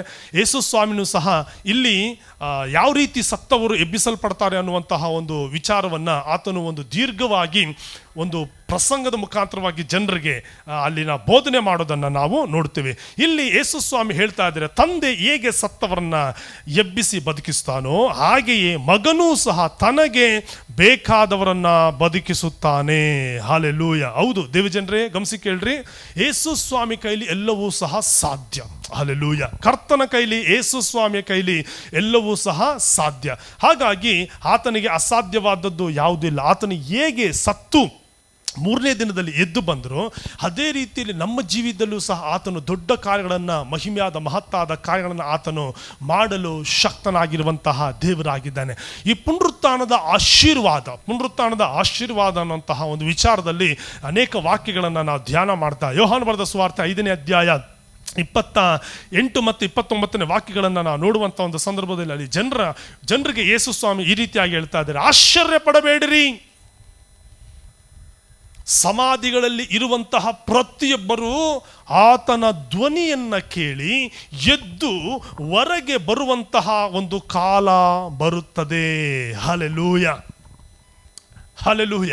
ಅದಕ್ಕೆ ಆಶ್ಚರ್ಯ ಪಡಬೇಡ್ರಿ, ಸಮಾಧಿಗಳಲ್ಲಿರುವಂತಹ ಎಲ್ಲರೂ ಸಹ ಆತನ ಧ್ವನಿಯನ್ನು ಕೇಳಿ ಎದ್ದು ಹೊರಗೆ ಬರುವಂಥ ಒಂದು ಕಾಲ ಬರುತ್ತದೆ. ಒಳ್ಳೆಯದನ್ನು ಮಾಡಿದವರಿಗೆ ಜೀವಕ್ಕಾಗಿ ಪುನರುತ್ಥಾನವಾಗುವುದು, ಕೆಟ್ಟದ್ದನ್ನು ನಡೆಸಿದವರಿಗೆ ತೀರ್ಪಿಗಾಗಿ ಪುನರುತ್ಥಾನವಾಗುವುದು.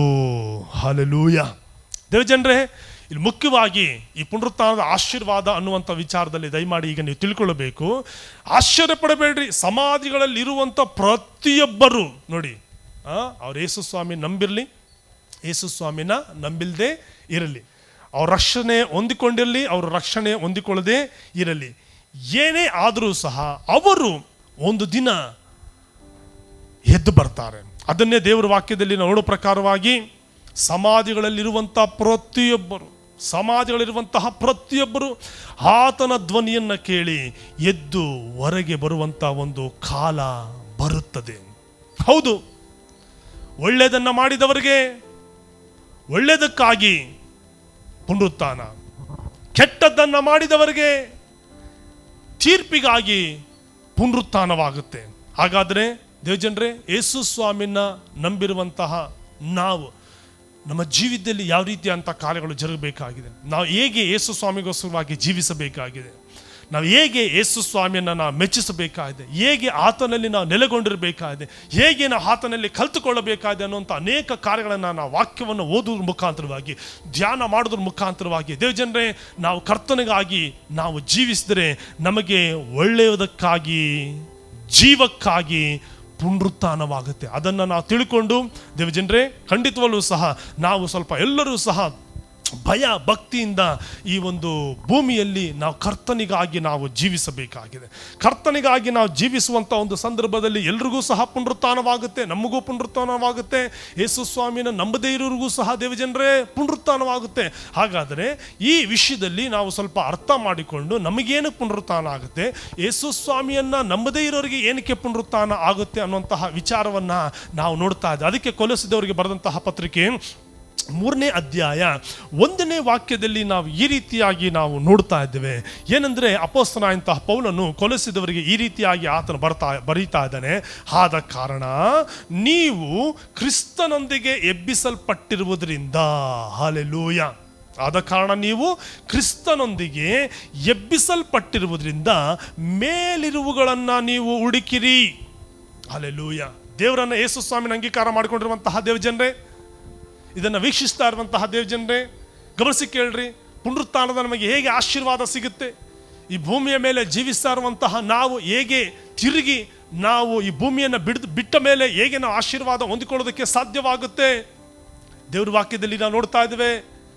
ಆದ ಕಾರಣ ನೀವು ಕ್ರಿಸ್ತನೊಂದಿಗೆ ಎಬ್ಬಿಸಲ್ಪಟ್ಟಿರುವುದರಿಂದ ಮೇಲಿರುವಂತಹ ಕಾರ್ಯಗಳನ್ನು ಹುಡುಕಿರಿ, ಅಲ್ಲಿ ಕ್ರಿಸ್ತನು ದೇವರ ಬಲಗಡೆಯಲ್ಲಿ ಆಸನಾರೂಢನಾಗಿದ್ದಾನೆ. ಹಲ್ಲೆಲೂಯಾ. ನೋಡ್ರಿ, ಮೇಲಿರುವಂತಹ ಕಾರ್ಯಗಳನ್ನು ನಾವು ಹುಡುಕಬೇಕಾಗಿದೆ. ಯಾಕೆ ಮೇಲಿರುವಂತಹ ಕಾರ್ಯಗಳನ್ನು ಹುಡುಕಬೇಕಾಗಿದೆ? ಕೊಲೊಸ್ಸದವರಿಗೆ ಬರೆದಂತಹ ಪತ್ರಿಕೆಯಲ್ಲಿ ದೇವಜನರೇ ನಾವು ನೋಡುವಂಥದ್ದು ಏನಂದರೆ, ಯೇಸು ಸ್ವಾಮಿ ಹೇಳ್ತಾ ಇರೋದು ಭೂಮಿಗೆ ಸಂಬಂಧಪಟ್ಟಂತಹ ವಿಚಾರಗಳನ್ನು ಅಲ್ಲ, ಭೂಮಿಗೆ ಸಂಬಂಧಪಟ್ಟಂಥ ವಿಚಾರಗಳನ್ನಲ್ಲ. ಆದ ಕಾರಣ ನೀವು ಕ್ರಿಸ್ತನೊಂದಿಗೆ ಎಬ್ಬಿಸಲ್ಪಟ್ಟಿರುವುದರಿಂದ ಮೇಲಿರುವುಗಳನ್ನು ಹುಡುಕಿರಿ, ಅಲ್ಲಿ ಕ್ರಿಸ್ತನು ದೇವರ ಬಲಗಡೆಯಲ್ಲಿ ಆಸನಾರೂಢನಾಗಿದ್ದಾನೆ. ಮೇಲಿರುವಂಥವುಗಳ ಮೇಲೆ ನೀವು ಮನಸ್ಸಿಡಿರಿ, ಭೂ ಸಂಬಂಧಗಳಾದ ಮೇಲೆ ಮನಸ್ಸನ್ನು ನೀವು ಇಡಬೇಡ್ರಿ, ಯಾಕಂದರೆ ನೀವು ಸತ್ತಿರಲ್ಲ. ಹಲ್ಲೆಲೂಯಾ. ಹೌದು, ನಾವು ಪಾಪಗಳಿಗಾಗಿ ಸತ್ತಿದ್ದೇವೆ. ನಾವು ಪಾಪಗಳಿಗಾಗಿ ಸತ್ತು ನೀತಿಗಾಗಿ ದೇವಜನರೇ ನಾವು ಜೀವಿಸ್ತಾ ಇದ್ದೇವೆ. ಹಾಗಾಗಿ ಈ ಭೂಮಿ ಮೇಲೆ ಇರುವಂತಹ ನಾವು ಭೂಮಿಗೆ ಸಂಬಂಧಪಟ್ಟಂತಹ ಕಾರ್ಯಗಳ ಮೇಲೆ ನಾವು ಮನಸ್ಸನ್ನು ಇಡದೆ ನಾವು ಮೇಲಿರುವಂತಹ ಕಾರ್ಯಗಳನ್ನೇ ನಾವು ನೋಡಬೇಕಾಗಿದೆ, ಮೇಲಿರುವಂತಹ ಕಾರ್ಯಗಳನ್ನೇ ನಾವು ನೋಡಬೇಕಾಗಿದೆ. ಏನಕ್ಕೆ ನಾವು ಮೇಲಿರುವಂತಹ ಕಾರ್ಯಗಳನ್ನು ನೋಡಬೇಕಾಗಿದೆ? ಸಾಮಾನ್ಯವಾಗಿ ಕೀರ್ತನೆ 91 ಹಾಗೂ ಕೀರ್ತನೆ 121 ನೋಡೋ ಪ್ರಕಾರವಾಗಿ ಆ ವಿಷಯವಾಗಿ ನಮ್ಮೆಲ್ಲರಿಗೂ ಸಹ ಆ ಕೀರ್ತನೆ ವಿಚಾರವನ್ನು ನಾವು ಎಲ್ಲರೂ ಸಹ ಸಾಮಾನ್ಯವಾಗಿ ಮಾತನಾಡ್ತಾ ಇರ್ತೇವೆ. ಆ ಕೀರ್ತನೆ ನಮ್ಮೆಲ್ಲರಿಗೂ ಸಹ ಹೆಚ್ಚಾಗಿ ನಮ್ಮ ಜ್ಞಾಪಕದಲ್ಲಿ ಇರುತ್ತೆ. ಒಂದೊಂದು ಸಲ ನಾವು ಅದನ್ನು ಬಾಯ್ಪಾಠವಾಗಿ ಹೇಳಿರುವಂತಹ ಒಂದು ಸಂದರ್ಭಗಳು ಉಂಟು. ಏನಕ್ಕೆ ನಾವು ಮೇಲಿನ ಕಾರ್ಯಗಳನ್ನು ನೋಡಬೇಕಾಗಿದೆ? ಕೀರ್ತನೆ 121 ನಾನು ಕಣ್ಣೆತ್ತಿ ಪರ್ವತಗಳ ಕಡೆಗೆ ನೋಡುತ್ತೇನೆ. ಅಂದರೆ ಮೇಲೆ ನೋಡುವಂಥದ್ದು. ಹಲ್ಲೆಲೂಯಾ. ಕೆಳಗೆ ನೋಡುವಂಥದ್ದಲ್ಲ ದೇವಜನರೇ, ಮೇಲೆ ನೋಡುವಂಥದ್ದು. ನಾನು ನಿಮಗೋಸ್ಕರವಾಗಿ ಇದನ್ನು ಓದ್ತೇನೆ ದೇವಜನರೇ. ನಾನು ಕಣ್ಣೆತ್ತಿ ಪರ್ವತಗಳ ಕಡೆಗೆ ನೋಡುತ್ತೇನೆ, ನನಗೆ ಸಹಾಯವು ಎಲ್ಲಿಂದ ಬರುವುದು? ಹಲ್ಲೆಲೂಯಾ. ಸಹಾಯ ಎಲ್ಲಿಂದ ಬರುತ್ತೆ? ಭೂಮಿ ಆಕಾಶಗಳನ್ನು ನಿರ್ಮಿಸಿದಂತಹ ಯೇಸುವಿನಿಂದಲೇ ನನಗೆ ಸಹಾಯ ಬರುವಂಥದ್ದಾಗಿದೆ. ಹಲ್ಲೆಲೂಯಾ. ಹಾಗಾದರೆ ದೇವಜನರೇ, ನಾವೇನಕ್ಕೆ ಮೇಲೆ ನೋಡಬೇಕು? ಒಂದು ದಿನ ನಾವು ಈ ಭೂಮಿಯನ್ನು ಬಿಡುವಂಥ ಒಂದು ಸಂದರ್ಭದಲ್ಲಿ ನಮಗೆ ಒಳ್ಳೆಯದಕ್ಕಾಗಿ ಪುನರುತ್ಥಾನವಾಗುತ್ತದಲ್ಲ, ಅದಕ್ಕೋಸ್ಕರವಾಗಿ ನಾವು ಈ ಭೂಮಿಗೆ ಸಂಬಂಧಪಟ್ಟಂಥ ಕಾರ್ಯಗಳ ಮೇಲೆ ನಾವು ಮನಸ್ಸನ್ನು ಇಡದಾಗೆ ನಾವು ಮೇಲಿರುವಂಥ ಕಾರ್ಯಗಳ ಕುರಿತಾಗಿ ನಾವು ಮನಸ್ಸನ್ನು ಇಡಬೇಕು. ಅದಕ್ಕೆ ಕೀರ್ತನೆಗಾರನ ಹೇಳುವ ಪ್ರಕಾರವಾಗಿ ನಾನು ಕಣ್ಣೆತ್ತಿ ಪರ್ವತಗಳ ಕಡೆಗೆ ನೋಡ್ತಾ ಇದ್ದೇನೆ, ಸಹಾಯ ಎಲ್ಲಿಂದ ಬರುತ್ತೆ? ಭೂಮಿ ಆಕಾಶಗಳನ್ನು ನಿರ್ಮಿಸಿದಂತಹ ಯೇಸುವಿನಿಂದಲೇ ನನಗೆ ಸಹಾಯವು ಬರುತ್ತೆ. ಹಲ್ಲೆಲೂಯಾ. ಹಾಗಾದರೆ ಸಹಾಯ ನಮಗೆ ಆ ರೀತಿಯಾಗಿ ಬರೋದಾದರೆ ದೇವರ ವಾಕ್ಯದಲ್ಲಿ ನಾವು ನೋಡ್ತಾ ಇದ್ದೇವೆ, ಇತ್ತೀಚಿನ ದಿನಗಳಲ್ಲಿ ಸಾಮಾನ್ಯವಾಗಿ ಯೇಸು ಸ್ವಾಮಿ ನಮಗೆ ವಾಗ್ದಾನಗಳನ್ನು ಕೊಡುವಂಥದ್ದು, ಆತನು ನಿನ್ನ ಪಾದಗಳನ್ನು ಕದಲಗೊಳಿಸದೇ ಇರಲಿ, ನಿನ್ನನ್ನು ಕಾಯುವವನು ತೂಕಡಿಸುವುದೂ ಇಲ್ಲ, ನಿದ್ರಿಸುವುದೂ ಇಲ್ಲ. ಹಲ್ಲೆಲೂಯಾ. ಹೌದು, ಯೇಸು ಸ್ವಾಮಿ ನಮ್ಮನ್ನು ಕಾಯ್ತಾ ಇದ್ದಾರೆ. ಈ ಒಂದು ದಿನಮಾನಗಳಲ್ಲಿ ಯೇಸು ಸ್ವಾಮಿ ನಮ್ಮನ್ನು ಕಾಯ್ತಾ ಇದ್ದಾರೆ ದೇವಜನರೇ. ಕಾಯುವ ನಿಮಿತ್ತವಾಗಿ ನಾವು ತೂಕಡಿಸಿದ್ರು, ನಾವು ನಿದ್ರಿಸಿದ್ರು, ಅವರು ನಮ್ಮ ವಿಚಾರದಲ್ಲಿ ನಮ್ಮನ್ನು ಪ್ರತಿಕ್ಷಣ ಅವರು ನಮ್ಮನ್ನು ಕಾಯ್ತಾರೆ, ನಮ್ಮನ್ನು ಪೋಷಿಸ್ತಾರೆ, ನಮ್ಮನ್ನು ಅವರು ನಡೆಸಲು ಶಕ್ತನಾಗಿರುವಂತಹ ದೇವರಾಗಿದ್ದಾರೆ. ಈಗ ಇಸ್ರಾಯೇಲನ ಕಾಯುವಾತನು ತೂಕಡಿಸುವುದೂ ಇಲ್ಲ, ನಿದ್ರಿಸುವುದೂ ಇಲ್ಲ. ಹಲ್ಲೆಲೂಯಾ. ಎಷ್ಟು ಆಶೀರ್ವಾದಗಳಿದೆ ನಾವು ಮೇಲಿರುವಂಥ ಕಾರ್ಯಗಳನ್ನು ಹುಡುಕುವಾಗ. ಕೆಳಗಿರುವಂಥ ಕಾರ್ಯಗಳಲ್ಲ, ಮೇಲಿರುವಂಥ ಕಾರ್ಯಗಳನ್ನು ಹುಡುಕುವಾಗ ಇದೆಲ್ಲ ಆಶೀರ್ವಾದ ಇದೆ. ನೋಡ್ರಿ, 5ನೇ ವಾಕ್ಯದಲ್ಲಿ ನೋಡ್ತೇವೆ, ನಿನ್ನನ್ನು ಕಾಯುವನು ಯೆಹೋವನೇ, ನಿನ್ನ ಬಲಗಳಲ್ಲಿ ನೆರಳಿನಂತೆ ನಿಂತಿರುವ ಆತನು ಯೆಹೋವನೇ. ಹೌದು, ಇದನ್ನೆಲ್ಲವೂ ಸಹ ನಾವು ತಿಳ್ಕೊಂಡು ಭೂಮಿಗೆ ಸಂಬಂಧಪಟ್ಟಂಥ ಕಾರ್ಯಗಳ ಮೇಲೆ ನಾವು ಮನಸ್ಸನ್ನು ಹಿಡಿದ ಹಾಗೆ ಮೇಲಿರುವಂಥ ಕಾರ್ಯಗಳ ಕುರಿತಾಗಿ ದೇವಜನರೇ ನಾವು ಮನಸ್ಸನ್ನು ಇಡಬೇಕಾಗಿದೆ. ಹಗಲಲ್ಲಿ ಸೂರ್ಯನು, ಇರುಳಲ್ಲಿ ಚಂದ್ರನು ನಿನ್ನನ್ನು ಬಾಧಿಸುವುದಿಲ್ಲ. ಹೌದು, ಈ ದಿನಮಾನಗಳಲ್ಲಿ ಈಗಾಗಲೇ ಎಲ್ಲರೂ ಸಹ ಭಯದಲ್ಲಿದ್ದಾರೆ. ಆದರೆ ದೇವ್ರ ಮಕ್ಕಳಾಗಿರುವಂತಹ ನಾವು, ದೇವ್ರ ವಾಕ್ಯವನ್ನು ನಂಬುವಂಥ ನಾವು, ಯೇಸುವನ್ನು ನಂಬುವಂಥ ನಾವು, ಹಗಲಲ್ಲಿ ಸೂರ್ಯನಾಗಲಿ ಇರುಳಲ್ಲಿ ಚಂದ್ರನಾಗಲಿ ನಮ್ಮನ್ನು ಬಾಧಿಸಿದಂತಹ ರೀತಿಯಲ್ಲಿ ದೇವರು ನಮ್ಮನ್ನು, ನಮ್ಮ ಕುಟುಂಬವನ್ನು, ನಮ್ಮ ಮಕ್ಕಳನ್ನು ಕಾಯಲು ಶಕ್ತನಾಗಿದ್ದಾನೆ. ಯಾಕಂದರೆ ಈಗಾಗಲೇ ಕೊಲೆಸಿದವರಿಗೆ ಬರೆದಂಥ ಪತ್ರಿಕೆಯಲ್ಲಿ ನಾವು ನೋಡಿದ್ದೇವೆ, ನೀವು ಮೇಲಿರುವಂಥ ಕಾರ್ಯಗಳನ್ನು ನೀವು ಹುಡುಕಬೇಕಾಗಿದೆ. ಭೂ ಸಂಬಂಧವಾದಂಥ ಕಾರ್ಯಗಳ ಮೇಲೆ ನಾವು ಮನಸ್ಸನ್ನು ಹಿಡಿದ ಹಾಗೆ ಮೇಲಿರುವಂಥ ಕಾರ್ಯಗಳ ಮೇಲೆ ನಾವು ಮನಸ್ಸನ್ನು ಇಡಬೇಕಾಗಿದೆ. ಕಾರಣ ಒಳ್ಳೆಯದಕ್ಕಾಗಿ ನಮಗೆ ಪುನರುತ್ಥಾನವಾಗುತ್ತೆ. ಒಳ್ಳೆಯದಕ್ಕಾಗಿ ಪುನರುತ್ಥಾನವಾಗುವ ನಿಮಿತ್ತವಾಗಿ ನಾವು ಭೂಮಿಗೆ ಸಂಬಂಧಪಟ್ಟಂಥ ಕಾರ್ಯಗಳೆಲ್ಲ ಮೇಲಿರುವಂತಹ ಕಾರ್ಯಗಳು. ಅದಕ್ಕೆ ಕೀರ್ತನೆ 121 ವಾಕ್ಯದಲ್ಲಿ ಯೆಹೋವ ನಿನ್ನನ್ನು ಎಲ್ಲ ಕೇಡಿನಿಂದ ತಪ್ಪಿಸುವನು. ಹಲ್ಲೆಲೂಯಾ. ನೀವು ನಂಬಬೇಕು ದೇವಜನರೇ, ನನ್ನ ದೇವರು ಎಲ್ಲ ಕೇಡಿನಿಂದ, ಎಲ್ಲ ಗಂಡಾಂತರಗಳಿಂದ, ಎಲ್ಲ ಸೈತಾನ್ ತಂತ್ರಗಳಿಂದ, ಕುತಂತ್ರಗಳಿಂದ ಆತ ನಮ್ಮನ್ನು ಕಾದು ಕಾಪಾಡಲು ಆತನು ಶಕ್ತನಾಗಿರುವಂತಹ ದೇವರಾಗಿದ್ದಾನೆ. ನಿನ್ನ ಪ್ರಾಣವನ್ನು ಕಾಯುವನು. ಹೌದು, ನಮ್ಮ ಪ್ರಾಣ ಯೇಸು ಸ್ವಾಮಿಯ ಕೈಯಲ್ಲಿದೆ, ಅವರೇ ನಮಗದನ್ನು ಕೊಟ್ಟಿದ್ದಾರೆ. ಹಾಗಾಗಿ ಅವರು ನಮ್ಮನ್ನು ಕಾಪಾಡ್ತಾರೆ. ನೀನು ಹೋಗುವಾಗಲೂ ಬರುವಾಗಲೂ ಇಂದಿನಿಂದ ಸದಾ ಕಾಲವು ಯೆಹೋವನು ನಿನ್ನನ್ನು ಕಾಪಾಡುವನು. ಹಲ್ಲೆಲೂಯಾ. ನೋಡಿ, ಈ ಒಂದು ನಂಬಿಕೆ ಇರಬೇಕು ದೇವಜನರೇ. ಅನೇಕ ಸಂದರ್ಭದಲ್ಲಿ ಈ ಒಂದು ಲಾಕ್ಡೌನ್ ದಿನಗಳಲ್ಲಿ ನಾವು ನಮ್ಮ ಅಗತ್ಯಗಳನ್ನು ಪೂರೈಸಲ್ಪಡಬೇಕಾಗಿದೆ, ನಾವು ಹೊರಗಡೆ ಹೋಗಬೇಕಾಗುತ್ತೆ. ಆದರೆ ನಾವು ನಂಬಬೇಕು, ನಾನು ದೇವರ ಮಗು, ನಾನು ದೇವರ ಮಗ, ಯಾವುದು ನನ್ನನ್ನು ತಟ್ಟೋದಿಲ್ಲ, ಯಾವುದು ನನ್ನನ್ನು ಬಾಧಿಸುವುದಿಲ್ಲ. ಯಾಕಂದರೆ ನನ್ನ ಬಲಗಳಲ್ಲಿ ಯೇಸು ಸ್ವಾಮಿ ಇದ್ದಾರೆ, ನನ್ನ ಎಡಗಳಲ್ಲಿ ಯೇಸು ಸ್ವಾಮಿ ಇದ್ದಾರೆ, ನನ್ನ ಮುಂಬಲವಾಗಿ ಯೇಸು ಸ್ವಾಮಿ ಇದ್ದಾರೆ, ನನಗೆ ಹಿಂಬಲವಾಗಿ ಯೇಸು ಸ್ವಾಮಿ ಇದ್ದಾರೆ ಅನ್ನುವಂಥ ಒಂದು ನಂಬಿಕೆಯಿಂದ ನಾವು ಕಾರ್ಯಗಳನ್ನು ಸಾಗಿಸುವಾಗ, ಮುಂದೆ ಹೋಗುವಾಗ ದೇವರು ನಮ್ಮ ಪಕ್ಷ ಇರ್ತಾರೆ.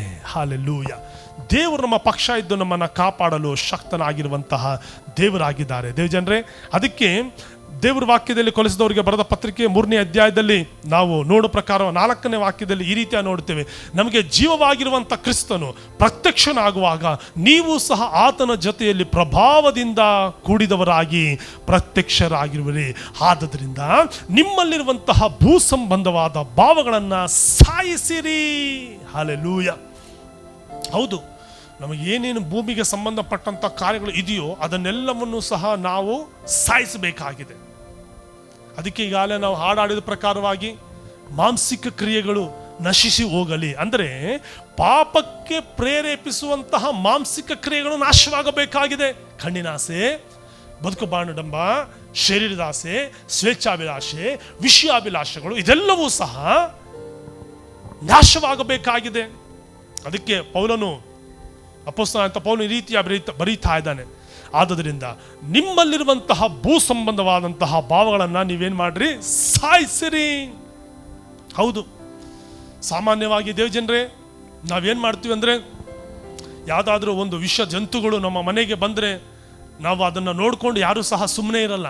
ನಾವೇನು ಮಾಡ್ತೀವಿ, ಅದನ್ನು ಸಾಯಿಸ್ತೇವೆ. ಅದನ್ನು ಕಾರಣ ಏನಂದರೆ, ಅದು ನಮ್ಮನ್ನು ಕಚ್ಚುವಾಗ ನಮ್ಮ ಜೀವಿತದಲ್ಲಿ, ನಮ್ಮ ದೇಹದಲ್ಲಿ ವಿಷ ಸೇರಿ ನಾವು ಸಹ ಏನಾಗ್ತೇವೆ, ಸಾಯ್ತೇವೆ. ಈ ಪಾಪ ಅನ್ನುವಂಥದ್ದು ಸಹ ಹಾಗೆ, ಇದು ವಿಷನೇ. ಇದುವೇ ಇದು ಸ್ವಲ್ಪ ಸ್ವಲ್ಪ ಸ್ವಲ್ಪ ಸ್ವಲ್ಪ ಸ್ವಲ್ಪ ಸ್ವಲ್ಪ ಸ್ವಲ್ಪ ಸ್ವಲ್ಪ ಸ್ವಲ್ಪ ಮನುಷ್ಯನ ದೇಹದಲ್ಲಿ ಹೆಚ್ಚಾಗುತ್ತಾ ಪಾಪ ಕೊಡುವ ಸಂಬಳ ಮರಣ. ಹೌದು, ಇದು ಹೆಚ್ಚಾಗುತ್ತಾ ಮನುಷ್ಯನನ್ನು ಸಾಯಿಸುತ್ತೆ. ಇದು ನಮ್ಮನ್ನು ಸಾಯಿಸೋದಕ್ಕಿಂತ ಮುಂಚೆ ನಾವು ಅದನ್ನು ಸಾಯಿಸಬೇಕಾಗಿದೆ. ಏನದು? ಜಾರತ್ವ, ಭಂಡತನ. ನೋಡಿ, ದೇವರ ವಾಕ್ಯದಲ್ಲಿ ನೋಡ್ತಾ ಇದ್ದೇವೆ, ಕಾಮಾಭಿಲಾಷೆ, ಹೌದು, ದುರಾಶೆ, ವಿಗ್ರಹಾರಾಧನೆಗೆ ಸಮವಾಗಿರುವಂತಹ ಲೋಭ, ಇವುಗಳನ್ನ ನೀವು ವಿಸರ್ಜಿಸಿ ಬಿಡಿರಿ. ಯಾಕೆ ಅಂದರೆ, ನಾವು ಭೂ ಸಂಬಂಧವಾದಂತಹ ಕಾರ್ಯಗಳ ಮೇಲೆ ಮನಸ್ಸನ್ನು ಹಿಡಿದಾಗೆ ನಾವು ಮೇಲಿರುವಂತಹ ಕಾರ್ಯಗಳ ಮೇಲೆ ನಾವು ಮನಸ್ಸನ್ನು ಇಡುವವರಾಗಿದ್ದೇವೆ. ಹೌದು, ಒಂದು ದಿನ ನಾವು ಪುನರುತ್ಥಾನ ಹೊಂದಿಕೊಂಡಂತಹ ಆ ಒಂದು ದಿನದಲ್ಲಿ ಈ ಎಲ್ಲ ವಿಷಯಗಳ ಮೇಲೆ ನಮಗೆ ತೀರ್ಪಾಗುತ್ತೆ, ಒಳ್ಳೆಯದಕ್ಕಾಗಿ. ಹಲ್ಲೆಲೂಯಾ. ಇದೆಲ್ಲವನ್ನು ನಾವು ಭೂಮಿಯಲ್ಲಿ ನಾವು ಸಾಯಿಸುವಾಗ ದೇವರ ಆಶೀರ್ವಾದಗಳನ್ನು ಭೂಮಿಯಲ್ಲೂ ಹೊಂದಿಕೊಳ್ಳಬಹುದು, ಅನಂತರವೂ ಸಹ ದೇವಜನರೇ ನಾವು ಹೊಂದಿಕೊಳ್ಳಬಹುದು. ಇತ್ತೀಚಿನ ದಿನಗಳಲ್ಲಿ ನಾವು ಸಾಮಾನ್ಯವಾಗಿ ನಾವು ನೋಡ್ತಾ ಇರುವಂತಹ ಸಂದರ್ಭದಲ್ಲಿ ದೇವಜನರೇ, ಈಗ ಜಾರತ್ವ ಕಡಿಮೆಯಾಗಿದೆ, ದೇವರಿಗೆ ಸ್ತೋತ್ರ. ಬಂಡುತನ ಕಡಿಮೆಯಾಗಿದೆ, ಕಾಮಾಭಿಲಾಷೆ ಕಡಿಮೆಯಾಗಿದೆ, ದುರಾಶೆ ಕಡಿಮೆಯಾಗಿದೆ, ವಿಗ್ರಹಾರಾಧನೆಗೆ ಸಂಬಂಧವಾಗಿರುವಂತಹ ಅಥವಾ ಸಮವಾಗಿರುವಂತಹ ಲೋಭ ಎಲ್ಲವೂ ಸಹ ಕಡಿಮೆಯಾಗಿದೆ. ಸಾಮಾನ್ಯವಾಗಿ ಒಬ್ಬರನ್ನೊಬ್ಬರು ಮುಟ್ಟೋದಕ್ಕೆ ಭಯ ಪಡ್ತಾ ಇದ್ದಾರೆ. ನೋಡಿ ದೇವಜನರೇ, ಮತ್ತೆ ಮುಂದುವರೆದು ದೇವರ ವಾಕ್ಯದಲ್ಲಿ ನಾವು ನೋಡೋ ಪ್ರಕಾರವಾಗಿ ಇವುಗಳ ನಿಮಿತ್ತ ದೇವರಿಗೆ ಏನಾಗುತ್ತೆ ಅಂದರೆ ಕೋಪ ಉಂಟಾಗುತ್ತೆ. 3:6 ನೋಡ್ತಾ ಇದ್ದೇವೆ, ಕೊಲೆಸ 3:6. ನಾವು ಇವುಗಳನ್ನ ಮಾಡುವಾಗ ದೇವರಿಗೆ ಕೋಪ ಬರುತ್ತೆ. ಹೌದು, ಇಸ್ರಾಯೇಲರ ಮೇಲೆ ಯೇಸು ಸ್ವಾಮಿ 40 ವರ್ಷಗಳ ಕಾಲ ಆತನು ಕೋಪಗೊಂಡನು. ಆದರೂ ಅವರಿಗೆ ದೇವರು ಮನ್ನಾ ಕೊಟ್ಟರು, ನೀರು ಕೊಟ್ಟರು, ಅಗತ್ಯಗಳನ್ನು ಪೂರೈಸಿದ್ರು. ಬಿಸಿಲು ಬಂದಂತಹ ಸಂದರ್ಭದಲ್ಲಿ, ರಾತ್ರಿ ವೇಳೆಯಲ್ಲಿಯೂ ಆತನು ಅವರನ್ನ ಕಾಪಾಡಿದನು. ಮೇಘಸ್ತಂಭವಾಗಿ ಆತನು ಕಾಪಾಡಿದನು, ಅಗ್ನಿಸ್ತಂಭವಾಗಿ ಆತನು ಕಾಪಾಡಿದನು. ದೇವಜನರೇ, ನಾವು ದೇವರ ಕೋಪಕ್ಕೆ ನಾವು ಗುರಿ ಆಗಬಾರ್ದು. ಯಾಕಂದ್ರೆ ಇದು ಪುನರುತ್ಥಾನದ ವಿಚಾರ.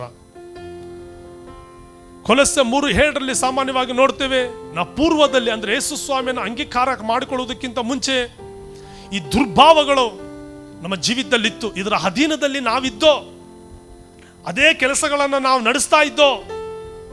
ಆದರೆ ಈಗ ಅಂದ್ರೆ ಯೇಸು ಸ್ವಾಮಿನ ಅಂಗೀಕಾರ ಮಾಡಿರುವ ನಿಮಿತ್ತ ಈಗಲಾದರೂ ನಿಮ್ಮ ಜೀವನದಲ್ಲಿ ಏನಿದೆ? ಕೋಪ ಇದೆಯಾ? ಕ್ರೋಧ ಇದೆಯಾ? ಮತ್ಸರ ಇದೆಯಾ? ದೂಷಣೆ ಇದೆಯಾ? ಅಥವಾ ಬಾಯಿಂದ ಹೊರಡುವಂತಹ ದುರ್ಭಾಷೆಗಳು ನಿಮ್ಮ ಜೀವಿತದಲ್ಲಿ ಏನಾದರೂ ಇದೆಯಾ? ಇವುಗಳನ್ನ ನೀವು ವಿಸರ್ಜಿಸಬೇಕಾಗಿದೆ. ಹೌದು, ಒಳ್ಳೆಯದಕ್ಕಾಗಿ ಪುನರುತ್ಥಾನವಾಗುತ್ತದಲ್ಲ. ನಾವು ಇವುಗಳನ್ನು ವಿಸರ್ಜಿಸುವಾಗ ನಮಗೆ ಒಳ್ಳೆಯದಕ್ಕಾಗಿ ಪುನರುತ್ಥಾನವಾಗುತ್ತೆ. ಒಳ್ಳೆಯದಕ್ಕಾಗಿ ಪುನರುತ್ಥಾನವಾಗುವಂಥ ಒಂದು ಸಂದರ್ಭದಲ್ಲಿ ನಾವು ಪರಲೋಕದಲ್ಲಿ ನಮಗೂ ಸಹ ಆಶೀರ್ವಾದ. ಕ್ರಿಸ್ತನೊಂದಿಗೆ ನಾವಿರ್ತೇವೆ. ಈ ಭೂಮಿ ಮೇಲೆ ಇರುವಂತಹ ನಾವು ದೇವಜನರೇ ಬಹಳ ಭಯಭಕ್ತಿಯಿಂದ ನಾವು ಜೀವಿಸಬೇಕಾದ ದಿನಗಳಲ್ಲಿ ಕೊಲೊಸ್ಸೆ 3:9 ನೋಡ ಪ್ರಕಾರವಾಗಿ ಒಬ್ಬರಿಗೊಬ್ಬರು ಸುಳ್ಳಾಡಬೇಡಿರಿ. ಇವತ್ತು ಸಾಮಾನ್ಯವಾಗಿ ನೋಡುವಾಗ ಸುಳ್ಳು ಅನ್ನುವಂಥದ್ದು ಸಾಮಾನ್ಯವಾಗಿದೆ. ಆದರೂ ಸಹ ದೇವಜನರೇ ದೇವ್ರ ವಾಕ್ಯ ಹೇಳುತ್ತೆ, ಇದ್ದರೂ ಇಲ್ಲವೆಂದು. ಅನೇಕ ಸಂದರ್ಭದಲ್ಲಿ ಈ ಕಾರ್ಯಗಳು ಜರುತ್ತೆ. ಕೆಲವು ಸಂದರ್ಭದಲ್ಲಿ ಇದ್ದರೂ ಸಹ ಇಲ್ಲ ಅನ್ನುವಂಥದ್ದು ಸಹ ಅದು ಸುಳ್ಳಾಗಿದೆ. ಮನೆಯಲ್ಲಿದ್ದರೂ ಕೆಲವು ಸಂದರ್ಭದಲ್ಲಿ ಹೇಳ್ತಾರೆ ಇಲ್ಲ, ಇದು ಸಹ ಸುಳ್ಳು. ಒಬ್ಬರಿಗೊಬ್ಬರು ಸುಳ್ಳಾಡಬೇಡ್ರಿ. ನೀವು ಪೂರ್ವ ಸ್ವಭಾವವನ್ನ ಅದರ ಕೃತ್ಯಗಳ ಕೂಡ ತೆಗೆದಿಟ್ಟು ನೂತನ ಸ್ವಭಾವವನ್ನ ಧರಿಸಿಕೊಂಡಿರಲ್ಲವೇ? ಹೌದು, ನಾವು ನೂತನ ಸ್ವಭಾವನ ಧರಿಸಿಕೊಂಡಿದ್ದೇವೆ. ನೂತನ ಸ್ವಭಾವ ಧರಿಸಿಕೊಂಡಿರೋ ನಿಮಿತ್ತವಾಗಿ ನೋಡ್ರಿ, ಈ ಸ್ವಭಾವ ಏನ್ ಮಾಡುತ್ತೆ, ಅದನ್ನ ಸೃಷ್ಟಿಸಿದ ಆತನ ಹೋಲಿಕೆಯ ಮೇರೆಗೆ ದಿನೇ ನೂತನವಾಗುತ್ತಾ ಪೂರ್ಣ ಜ್ಞಾನವನ್ನು ಉಂಟು ಮಾಡುತ್ತದೆ. ಹಾಲೆಲೂಯ. ಹೌದು, ದಿನೇ ಈ ಕಾರ್ಯಗಳು ನಮ್ಮ ಜೀವಿತದಲ್ಲಿ ಹೊಸದಾಗಬೇಕು, ಹೊಸ ಕಾರ್ಯಗಳು ಜರುಗಬೇಕಾಗಿದೆ. ಏನಕ್ಕೆ ದೇವಜನರೇ? ನಾನೀಗಾಗಲೇ ಹೇಳಿದೆ, ಎಲ್ರಿಗೂ ಪುನರುತ್ಥಾನ ಆಗುತ್ತೆ. ಅದಕ್ಕೆ ಕೊಲೆಸಿದವರಿಗೆ ಬರೆದಂಥ ಪತ್ರಿಕೆಗಳು ಬಹಳ ಚೆನ್ನಾಗಿ ಈ ರೀತಿಯಾಗಿ ನಾವು ನೋಡ್ತೇವೆ. ನೋಡ್ರಿ, ಈಗಾಗಲೇ ನಾವು ಓದಿದ ಪ್ರಕಾರವಾಗಿ ನಾವು ಧರಿಸಿಕೊಂಡಿದ್ದೇವೆ, ಯೇಸು ಸ್ವಾಮಿಯ ಸ್ವಭಾವವನ್ನು ನಾವು ಧರಿಸಿಕೊಳ್ಳಬೇಕಾಗಿದೆ. ನೋಡ್ರಿ, ಬಟ್ಟೆಯನ್ನು ನಾವು ಧರಿಸಿಕೊಳ್ಳುವಾಗ ಸಾಮಾನ್ಯವಾಗಿ ಅವ್ರ ಬಟ್ಟೆ ಧರಿಸಿದ ನಿಮಿತ್ತವಾಗಿ ಕೆಲವರು ಹೇಳ್ತಾರೆ, ನೀವು ಚೆನ್ನಾಗಿ ಕಾಣ್ತಾ ಇದ್ದೀರಾ, ಚೆನ್ನಾಗಿದ್ದೀರಾ ಅಂದ್ರೆ ಅವ್ರು ಧರಿಸಿರುವಂಥ ಒಂದು ವಸ್ತ್ರದ ಮೇಲೆ ಚೆನ್ನಾಗಿದ್ದೀರೆಂಬುದಾಗಿ ಅವ್ರು ಹೇಳ್ತಾರೆ. ದೇವಜನರೇ, ಹಾಗಾದ್ರೆ ದೇವ್ರ ವಾಕ್ಯದಲ್ಲಿ ನಾವು ನೋಡೋ ಪ್ರಕಾರವನ್ನ ಕ್ರಿಸ್ತನನ್ನು ಧರಿಸಿಕೊಳ್ಳಬೇಕಾಗಿದೆ. ಈ ನಾಶವಾಗುವಂಥ ಬಟ್ಟೆಗೆ ನಾವು ಚೆನ್ನಾಗಿ ಕಾಣೋದಾದ್ರೆ, ಅಂದವಾಗಿ ಕಾಣೋದಾದ್ರೆ, ಇನ್ನು ಕ್ರಿಸ್ತನನ್ನು ಧರಿಸಿಕೊಂಡ್ರೆ ನಮ್ಮ ಅಂದ ಇನ್ನೂ ಹೆಚ್ಚಾಗುತ್ತೆ. ನಾವು ಕರ್ತನನ್ನ ಪ್ರಚುರಪಡಿಸುವುದಕ್ಕಾಗುತ್ತೆ. ನಾವು ಕರ್ತನನ್ನ ಇನ್ನು ಅನೇಕರಿಗೆ ತಿಳಿಯಪಡಿಸುವುದಕ್ಕೆ ಸಾಧ್ಯವಾಗುತ್ತೆ. ನಾವು ಕ್ರಿಸ್ತನನ್ನು ಧರಿಸಿಕೊಂಡಿರುವ ನಿಮಿತ್ತವಾಗಿ ಇಲ್ಲಿ ಗ್ರೀಕನಾಗಲಿ ಯಹೂದ್ಯನಾಗಲಿ ಎಂಬ ಯಾವ ಭೇದವೂ ಇಲ್ಲ. ಯಾರು ಬೇಕಾದರೂ ಯೇಸು ಸ್ವಾಮಿನ ಧರಿಸಿಕೊಳ್ಬೋದು. ಕೆಲವರು ಸಾಮಾನ್ಯವಾಗಿ ನೋಡೋ ಬರೀ ಕ್ರೈಸ್ತರಿಗೆ ಮಾತ್ರ ಸಭೆ, ಕ್ರೈಸ್ತರಿಗೆ ಮಾತ್ರ ಚರ್ಚು, ಎಲ್ಲೂ ಸತ್ಯವೇದದಲ್ಲಿಲ್ಲ. ಬರೀ ಕ್ರೈಸ್ತರು ಮಾತ್ರ ಚರ್ಚ್ಗೆ ಹೋಗಬೇಕು ಎಂಬುದಾಗಿ ಎಲ್ಲೂ ಸಹ ಸತ್ಯವೇದದಲ್ಲಿಲ್ಲ. ಸಾಮಾನ್ಯವಾಗಿ ನಾವು ನೋಡೋ ಪ್ರಕಾರವಾಗಿ ಯೋಹಾನ 1:12 ಏನು ಹೇಳುತ್ತೆ ಅಂದರೆ, ಯಾರ್ಯಾರು ಆತನನ್ನು ಅಂಗೀಕರಿಸಿದ್ರೋ ಅಂದರೆ ಆತನ ಹೆಸರಿನಲ್ಲಿ ನಂಬಿಕೆ ಇಟ್ಟರು ಅವ್ರಿಗೆ ದೇವ್ರ ಮಕ್ಕಳಾಗುವ ಅಧಿಕಾರ ದೇವ್ರು ಕೊಟ್ಟಿದ್ದಾರೆ. ಹಾಗಾದರೆ ಯಾರು ಬೇಕಾದರೂ ಸಭೆಗೆ ಹೋಗ್ಬೋದು, ಯಾರು ಬೇಕಾದರೂ ಕರ್ತನನ್ನು ಆರಾಧನೆ ಮಾಡೋದು, ಯಾರು ಬೇಕಾದರೂ ಆತನಿಗೆ ಕೈ ಮುಗಿಬೋದು, ಯಾರು ಬೇಕಾದರೂ ಅಡ್ಡ ಬೀಳ್ಬೋದು, ಯಾರು ಬೇಕಾದರೂ ಆರಾಧನೆ ಮಾಡ್ಬೋದು. ಗ್ರೀಕನು ಎಂಬುದಾಗಿ ಆಗಲಿ, ಯಹೂದ್ಯನು ಎಂಬುದಾಗಿ ಆಗಲಿ ಏನು ಭೇದ ಇಲ್ಲ. ಎಲ್ಲರೂ ಸಹ ಒಂದು ದಿನ ಎಬ್ಬಿಸಲ್ಪಡಬೇಕಾಗತ್ತೆ. ಇನ್ನು ಕೆಲವರು ಸುನ್ನತಿ ಮಾಡಿಸಿಕೊಂಡವರು, ಸುನ್ನತಿ ಮಾಡಿಸಿಕೊಳ್ಳದೇ ಇರುವವರು ಅನ್ನುವಂಥ ಭೇದವಿಲ್ಲ. ದೀಕ್ಷಾಸ್ಥಾನ ತಗೊಂಡಿದ್ರು ಪರವಾಗಿಲ್ಲ, ತೆಗೆದುಕೊಳ್ಳದೇ ಇದ್ರು ಸಹ ಪರವಾಗಿಲ್ಲ. ನಾ ಸಭೆಗೆ ಬರ್ಬೋದು, ಸಭೆಯಲ್ಲಿ ದೇವ್ರನ್ನ ಆರಾಧನೆ ಮಾಡ್ಬೋದು. ಅದು ಇತ್ತೀಚಿನ ದಿನಗಳಲ್ಲಿ ಸಭೆಗೆ ಬರೋದಕ್ಕಾಗ್ತಾ ಇಲ್ಲ, ಆದರೂ ಪರವಾಗಿಲ್ಲ. ದೇವಜನರೇ, ನಾವು ಮನೆಗಳಲ್ಲೇ ಕರ್ತನನ್ನು ಆರಾಧನೆ ಮಾಡೋದಕ್ಕೆ ದೇವ್ರು ನಮಗೆ ಸಹಾಯ ಮಾಡಿಕೊಟ್ಟಿದ್ದಾರಲ್ಲ. ಅಲ್ಲಾದರೂ ಕರ್ತನನ್ನು ನಾವು ಹೆಚ್ಚಾಗಿ ಸ್ತುತಿಸಬಹುದು, ಆರಾಧನೆ ಮಾಡಬಹುದು. ನೋಡ್ರಿ, ಪುನರುತ್ಥಾನದ ವಿಚಾರದಲ್ಲಿ ಯೇಸು ಸ್ವಾಮಿ ಮಾತನಾಡ್ತಾ ಪೌಲನು ಈ ರೀತಿಯಾಗಿ ಹೇಳ್ತಾ ಇದ್ದಾನೆ, ಮ್ಲೇಚ್ಛ, ಊಣ ಎಂಬ ಹೆಸರುಗಳಿಲ್ಲ, ಆಳು ಒಡೆಯ ಎಂಬ ಭೇದ ಇಲ್ಲ. ನಾವು ಸಾಮಾನ್ಯ ಭೂಮಿ ಮೇಲೆ ನೀವು ಮೇಲ್ವರ್ಗದವರು, ನೀವು ಕೆಳವರ್ಗದವರು, ಅದೇ ರೀತಿಯಾಗಿ ನೀವು ಮಧ್ಯಮ ವರ್ಗದವರು, ನೀವು ಅವರು ಇವರು ಎಂಬುದಾಗಿ ಎಲ್ಲ ನಾವು ಹೇಳ್ತೇವೆ. ಬೈಬಲ್ ಅಲ್ಲದ ಏನೂ ಸಹ ಇಲ್ಲ, ಯಾರು ಏನೂ ಇಲ್ಲ, ಏನು ಭೇದನೇ ಇಲ್ಲ. ಎಲ್ಲರೂ ಸಹ ಒಂದಿನ ಎಬ್ಬಿಸಲ್ಪಡಬೇಕಾಗುತ್ತಲ್ಲ. ಕ್ರಿಸ್ತನನ್ನು ಅಂಗೀಕಾರ ಮಾಡಿಕೊಂಡವರು ಎಬ್ಬಿಸಲ್ಪಡಬೇಕಾಗುತ್ತೆ, ಕ್ರಿಸ್ತನನ್ನು ಅಂಗೀಕಾರ ಮಾಡಿಕೊಳ್ಳದವರು ಎಬ್ಬಿಸಲ್ಪಡಬೇಕಾಗುತ್ತೆ. ಆದರೆ ಕ್ರಿಸ್ತನನ್ನು ಅಂಗೀಕಾರ ಮಾಡಿಕೊಂಡವರಿಗೆ ಒಳ್ಳೆಯದಕ್ಕಾಗಿ ಪುನರುತ್ಥಾನ ಆಗುತ್ತೆ. ಹಲ್ಲೆಲೂಯಾ. ಇದು ಶ್ರೇಷ್ಠವಾದಂಥ ಒಂದು ಕಾರ್ಯ. ಹೌದು ದೇವಜನರೇ,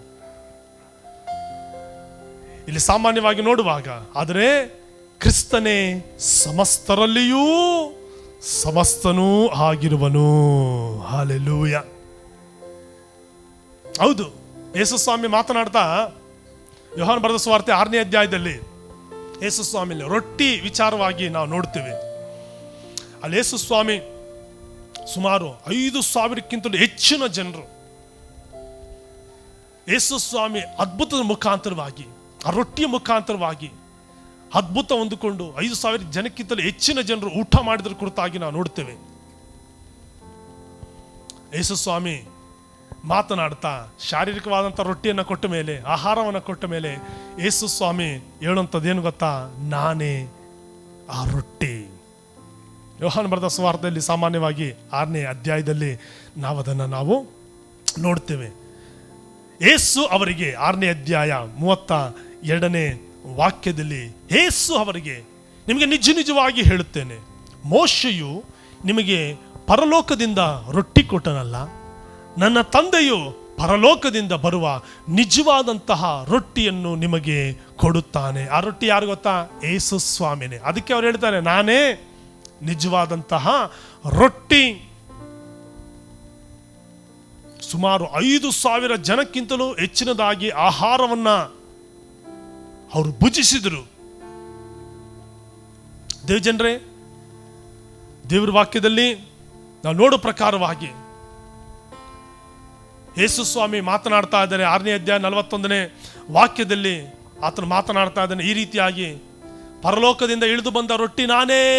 ಹೌದು, ಅದನ್ನೇ ಹೇಳಿದ್ದು, ಪರಲೋಕದಿಂದ ಇಳಿದು ಬಂದಂತಹ ರೊಟ್ಟಿ ನಾನೇ.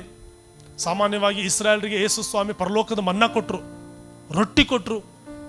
ಅವರು ಸಹ 40 ವರ್ಷಗಳ ಕಾಲ ಉಚಿತವಾದಂಥ ಆಹಾರವನ್ನು ದೇವರಿಂದ ಹೊಂದಿಕೊಂಡ್ರು. ಮನ್ನಾ ತಿಂದರು. ಮನ್ನಾ ತಿಂದು ಬೇಸರ ಆದ ಮೇಲೆ ಅವ್ರು ಕೇಳ್ಕೊಂಡ್ರು, ಮಾಂಸಾಹಾರ ಬೇಕೆಂಬುದಾಗಿ ದೇವರು ಅದನ್ನು ಕೊಟ್ಟರು.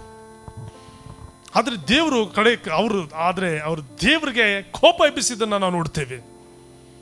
ದೇವರಿಗೆ ಅವಿಧೇಯರಾದ ಕುರಿತಾಗಿ ನಾವು ನೋಡ್ತೇವೆ. ಅದಕ್ಕೆ ಯೇಸು ಸ್ವಾಮಿ ರೊಟ್ಟಿಯಾಗಿ ಪರಲೋಕವನ್ನು ಬಿಟ್ಟು ಈ ಭೂಲೋಕಕ್ಕೆ ಬರಬೇಕಾಯಿತು.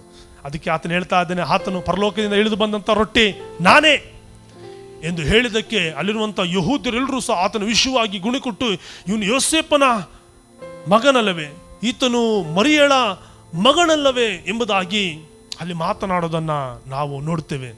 44ನೇ ವಾಕ್ಯದಲ್ಲಿ ಯೇಸು ಸ್ವಾಮಿ ಮಾತಾಡ್ತಾ ಇದ್ದಾರೆ, ನನ್ನನ್ನು ಕಳಿಸಿಕೊಟ್ಟಂಥ ತಂದೆಯು ಎಳೆದ ಹೊರತು ಯಾವನು ನನ್ನ ಬಳಿಗೆ ಬರಲಾರನು.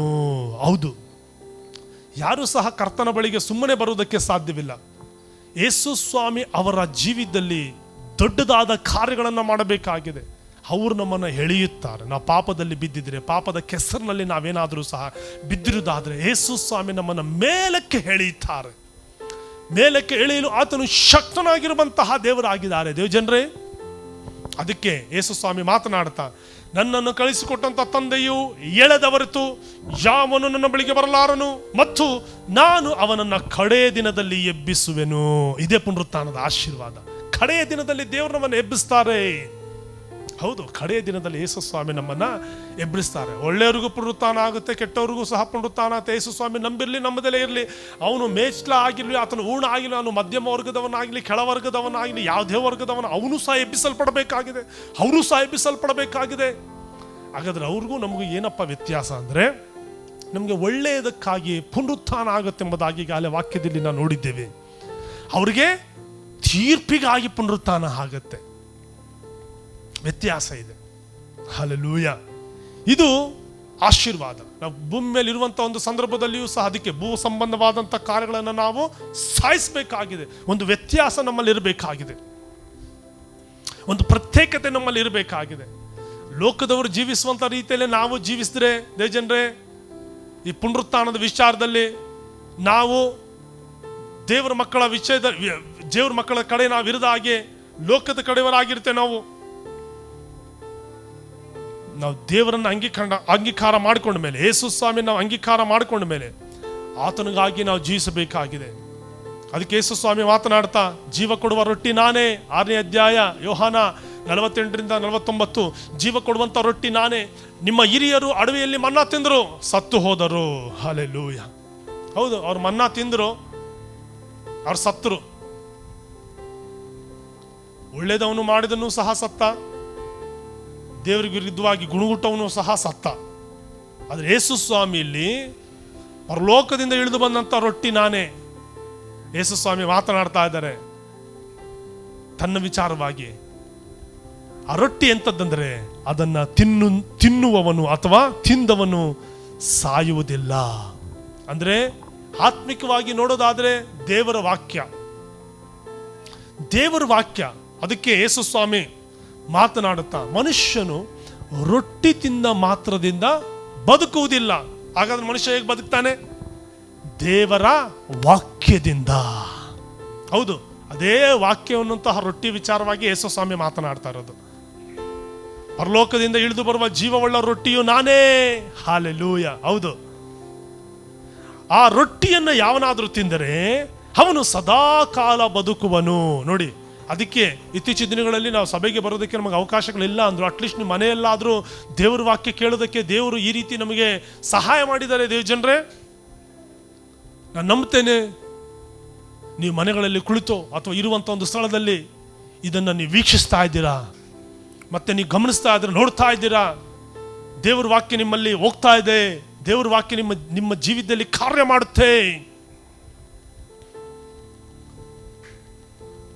ನಾನು ಕೊಡುವಂತಹ ರೊಟ್ಟಿ ನನ್ನ ಮಾಂಸವೇ, ಅದನ್ನ ಲೋಕದ ಜೀವಕ್ಕೋಸ್ಕರವಾಗಿ ಕೊಡುವೆನು ಎಂದು ಹೇಳಿದನು. ಇಲ್ಲಿ ಮಾಂಸ ಎಂಬುದಾಗಿ ನೋಡುವಂತಹ ಸಂದರ್ಭವನ್ನು ಶಾರೀರಿಕವಾಗಿ ತೆಗೆದುಕೊಳ್ಳುವಂಥದ್ದಲ್ಲ. ಇದು ದೀಕ್ಷಾಸ್ಥಾನ ತೆಗೆದುಕೊಳ್ಳುವಂತಹ ಪ್ರತಿಯೊಬ್ಬರೂ ಸಹ ನಾವು ಸಾಮಾನ್ಯವಾಗಿ ಕರ್ತನ ಭೋಜನದಲ್ಲಿ ನಾವು ಭಾಗವಹಿಸುವುದುಂಟು. ಕರ್ತನ ಭೋಜನದಲ್ಲಿ ಭಾಗವಹಿಸುವಂತಹ ನಾವು ಅದನ್ನು ತೆಗೆದುಕೊಳ್ಳುವಾಗ ನಾವು ಅದನ್ನು ಶಾರೀರಿಕವಾಗಿ ಮಾಂಸ ಎಂಬುದಾಗಿ ಹೇಳಿದರೂ ಸಹ ಆತ್ಮಿಕವಾಗಿ ನಾವು ಅದನ್ನು ರೊಟ್ಟಿ ಎಂಬುದಾಗಿ ಮುರಿದು ನಾವು ಅದನ್ನು ತಿನ್ನುತ್ತೇವೆ. ಯೋಹಾನ 5:53 ಯೇಸು ಅವರಿಗೆ, ನಿಮಗೆ ನಿಜವಾಗಿ ಹೇಳುತ್ತೇನೆ, ನೀವು ಮನುಷ್ಯಕುಮಾರನ ಮಾಂಸವನ್ನು ತಿನ್ನದೆ ಅವನ ರಕ್ತವನ್ನು ಕುಡಿಯದೆ ಹೋದರೆ, ಅಂದರೆ ಶಾರೀರಿಕವಾಗಿ ದೇವಜನರೇ ಅಲ್ಲ, ನಿಜವಾಗ್ಲೂ ಯೇಸು ಸ್ವಾಮಿಯ ಮಾಂಸವನ್ನು ತಿನ್ನುವಂಥದ್ದು, ನಿಜವಾಗ್ಲೂ ಯೇಸು ಸ್ವಾಮಿಯ ರಕ್ತವನ್ನು ಕುಡಿಯುವಂಥದ್ದಲ್ಲ ಇದು.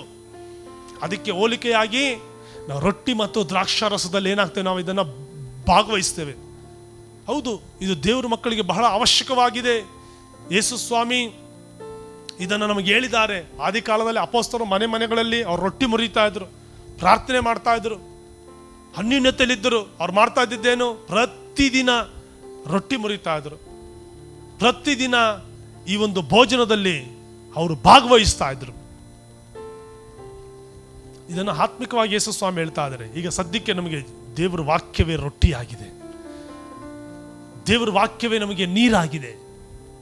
ಅದನ್ನು ನಾವು ಭುಜಿಸಬೇಕಾಗಿದೆ. ದೇವಜನರೇ, ಯೇಸು ಸ್ವಾಮಿ ಹೇಳ್ತಾ ಇದ್ದಾರೆ, ಜೀವದ ಬಗ್ಗೆ ಮಾತಾಡ್ತಾ, ಇದನ್ನು ಕುಡಿಯದೆ ಹೋದ್ರೆ, ಇದನ್ನು ತಿನ್ನದೆ ಹೋದ್ರೆ ಅವನಲ್ಲಿ ನಿಮ್ಮೊಳಗೆ ಜೀವವಿಲ್ಲ. ನನ್ನ ಮಾಂಸವನ್ನು ತಿಂದು ನನ್ನ ರಕ್ತವನ್ನು ಕುಡಿಯುವನು ನಿತ್ಯ ಜೀವವನ್ನು ಹೊಂದಿದ್ದಾನೆ. ಹಾಲೆಲೂಯ. ಹೌದು, ಅಂದರೆ ನಾವು ಕರ್ತನ ಭೋಜನದಲ್ಲಿ ಭಾಗವಹಿಸುವಲ್ಲ, ಆ ಒಂದು ವಿಚಾರಗಳನ್ನು ಯೇಸು ಸ್ವಾಮಿ ಆತ್ಮಿಕವಾಗಿ ಆತನ ಇನ್ನೂ ಸಾಯುವುದಕ್ಕಿಂತ ಮುಂಚೆನೆ, ಪ್ರಾಣ ಕೊಡುವುದಕ್ಕಿಂತ ಮುಂಚೆ, ಎಬ್ಬಿಸಲ್ಪಡುವುದಕ್ಕಿಂತ ಮುಂಚೆ ಆತನ ವಿಚಾರವನ್ನು ಮಾತನಾಡ್ತಾ ಇದ್ದಾರೆ. 6ನೇ ಅಧ್ಯಾಯದಲ್ಲಿ, ನನ್ನ ಮಾಂಸವನ್ನು ತಿಂದು ನನ್ನ ರಕ್ತವನ್ನು ಕುಡಿಯುವವನು ನಿತ್ಯ ಜೀವವನ್ನು ಹೊಂದಿದ್ದಾನೆ ಮತ್ತು ನಾನು ಅವನನ್ನು ಕಡೇ ದಿನದಲ್ಲಿ ಎಬ್ಬಿಸುವೆನು. ನೋಡಿ ಎಂಥ ಆಶೀರ್ವಾದ ಇದೆ. ನಾ ಕರ್ತನ ಭೋಜನ ತಗೊಂಡು ದೇವಜನರೇ ನಮ್ಮ ಇಷ್ಟದ ಪ್ರಕಾರವಾಗಿ ಭೂ ಸಂಬಂಧವಾದಂಥ ಕಾರ್ಯಗಳಲ್ಲಿ ನಾವು ಜೀವಿಸಿದ್ರೆ ನಾವು ಹೆಂಗೆ ಎಬ್ಬಿಸಲ್ಪಡೋದಕ್ಕಾಗುತ್ತೆ? ಪುನರುತ್ಥಾನ ಆಗುತ್ತೆ ಇಲ್ಲ ಎಂಬುದಾಗಿ ಅಲ್ಲ, ಆದರೆ ಯಾವ ವಿಚಾರದಲ್ಲಿ ಪುನರುತ್ಥಾನ ಆಗುತ್ತೆ, ಯಾವ ವಿಚಾರದಲ್ಲಿ ಎಬ್ಬಿಸಲ್ಪಡ್ತೇವೆ, ಏತಕ್ಕಾಗಿ ನಾವು ಎಬ್ಬಿಸಲ್ಪಡುತ್ತೆ ಎಂಬುದಾಗಿ ನಾವು ಸ್ವಲ್ಪ ಅರ್ಥ ಮಾಡಿಕೊಳ್ಬೇಕಾಗಿದೆ. ಅದು ದೇವರನ್ನ ಯೇಸು ಸ್ವಾಮಿ ನಂಬಿರುವಂತಹ ಮಕ್ಕಳಿಗೆ ಇದು ಒಳ್ಳೆಯದಕ್ಕಾಗಿ ಯೇಸು ಸ್ವಾಮಿ ನಮ್ಮನ್ನ ಮೇಲಕ್ಕೆ ಬಿಡಿಸ್ತಾರೆ.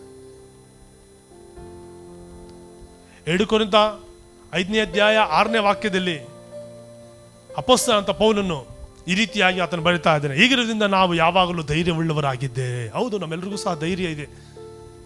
ಒಂದಿನ ನಮ್ಗೆ ಈ ಭೂಮಿ ಬಿಟ್ಟರೂ ಸಹ ನಮಗೊಂದು ಧೈರ್ಯ ಇದೆ, ನಾವೆಲ್ಲರೂ ಸಹ ಪರಲೋಕಕ್ಕೆ ಹೋಗ್ತೀವಿ ಎಂಬುದಾಗಿ. ನಾವು ಎಬ್ಬಿಸಲ್ಪಡ್ತೇವೆ ಅನ್ನೋಂಥ ಒಂದು ಧೈರ್ಯ ಇದೆ. ಅನೇಕರಿಗೆ ಸಾವಿನ ವಿಚಾರದಲ್ಲಿ ಭಯ ಇದೆ, ನಮಗೆ ಭಯ ಇಲ್ಲ. ಅನೇಕ ಸಂದರ್ಭದಲ್ಲಿ ಕೆಲವರು ಏನನ್ನೋ ನೋಡ್ತಾರೆ, ಏನನ್ನೋ ನಂಬುತ್ತಾರೆ. ಆದರೆ ಪೌಲನು ಬರೀತಾ ಇದ್ದಾನೆ, ನಾವು ನೋಡುವವರಾಗಿ ನಡೆಯದೆ ನಂಬುವವರಾಗಿಯೇ ನಡೆಯುತ್ತೇವಲ್ಲ, ಅಥವಾ ನಂಬುವವರಾಗಿಯೇ ನಡೆಯುತ್ತೇವಾದ್ದರಿಂದ ದೇಹದಲ್ಲಿ ವಾಸಿಸುವವರೆಗೂ ಕರ್ತನಿಗೆ ದೂರದಲ್ಲಿರುವ ಪ್ರವಾಸಿಗಳಾಗಿದ್ದೇವೆಂಬುದನ್ನು ನಾವು ಬಲ್ಲೆವು. ಹೌದು, ನಾವು ಈ ಲೋಕದವರಲ್ಲ, ಈ ಲೋಕಕ್ಕೆ ಸಂಬಂಧಪಟ್ಟವರಲ್ಲ, ನಮ್ಮ ದೇಶ ದೂರದಲ್ಲಿದೆ, ನಾವೆಲ್ಲರೂ ಸಹ ಪ್ರವಾಸಿಗಳು. ಅದಕ್ಕೆ 70 ಜಾಸ್ತಿ ಅಂದರೆ ಅಥವಾ ಹೆಚ್ಚೆಂದರೆ 80. ಇನ್ನು ಕೃಪೆ ಹೆಚ್ಚಾದರೆ 90, 100 ಇಲ್ಲಿ ತನಕ ನಾವು ಹೋಗಬಹುದು. ಆದರೆ ಈ ದೇಹದಲ್ಲಿ ವಾಸಿಸುವವರೆಗೆ ನಾವು ಕರ್ತನಿಗೆ ದೂರದಲ್ಲಿರುವಂತಹ ಪ್ರವಾಸಿಗಳಾಗಿದ್ದೇವೆ. ನಾವೆಲ್ಲರೂ ಸಹ ಪಯಣದಲ್ಲಿದ್ದೇವೆ, ಪ್ರಯಾಣದಲ್ಲಿದ್ದೇವೆ, ಪ್ರವಾಸದಲ್ಲಿ ನಾವು ಇದ್ದೇವೆ. ಈ ಒಂದು ಪ್ರವಾಸದಲ್ಲಿ ನಾವೆಲ್ಲರೂ ಸಹ ಭಯ ಭಕ್ತಿಯಿಂದ ಕರ್ತನಿಗಾಗಿ ನಾವು ಜೀವಿಸಬೇಕಾಗಿದೆ. ಇದನ್ನು ಆಲೋಚಿಸಿ ನಾವು ಧೈರ್ಯವುಳ್ಳವರಾಗಿದ್ದು ದೇಹವನ್ನು ಬಿಟ್ಟು ಕರ್ತನ ಬಳಿಯಲ್ಲಿರುವುದೇ ಉತ್ತಮವೆಂದು ಎಣಿಸುತ್ತೇವೆ. ಕೆಲವು ಸಂದರ್ಭದಲ್ಲಿ ಕೆಲವು ಕಷ್ಟಗಳು, ನಷ್ಟಗಳು, ವೇದನೆಗಳು, ದುಃಖಗಳು, ದುಮ್ಮಾನಗಳು ಅನೇಕರ ಜೀವಿತದಲ್ಲಿ ಸಂಭವಿಸುವಾಗ ಕೆಲವರು ದೇವರೇ ನಮ್ಮನ್ನು ತೆಗೆದುಕೋ ಎಂಬುದಾಗಿ ಹೇಳುವಂತಹ ಒಂದು ಸಂದರ್ಭ ಉಂಟು. ಆದರೂ ನಾವೊಂದು ಅರ್ಥ ಮಾಡ್ಕೊಳ್ಬೇಕು. 2 ಕೊರಿಂಥ 5:9 ನಾವು ದೇಹವೆಂಬ ಮನೆಯಲ್ಲಿದ್ದರೂ ಸರಿಯೇ, ಅದನ್ನು ಬಿಟ್ಟಿದ್ದರೂ ಸರಿಯೇ, ಕರ್ತನಿಗಾಗಿ ಮೆಚ್ಚುವರಾಗಿರಬೇಕೆಂಬುದೇ ನಮ್ಮ ಗುರಿಯಾಗಿದೆ. ಹೌದು, ನಾವು ಈ ಭೂಮಿ ಮೇಲಿದ್ದರೂ, ಭೂಮಿ ಮೇಲೆ ಇಲ್ಲ ಅಂದರೂ ದೇವಜನರೇ, ನಾವು ಕರ್ತನಿಗಾಗಿ ನಾವು ಜೀವಿಸಬೇಕಾಗಿದೆ. ಅದೇ ನಮ್ಮ ಗುರಿ.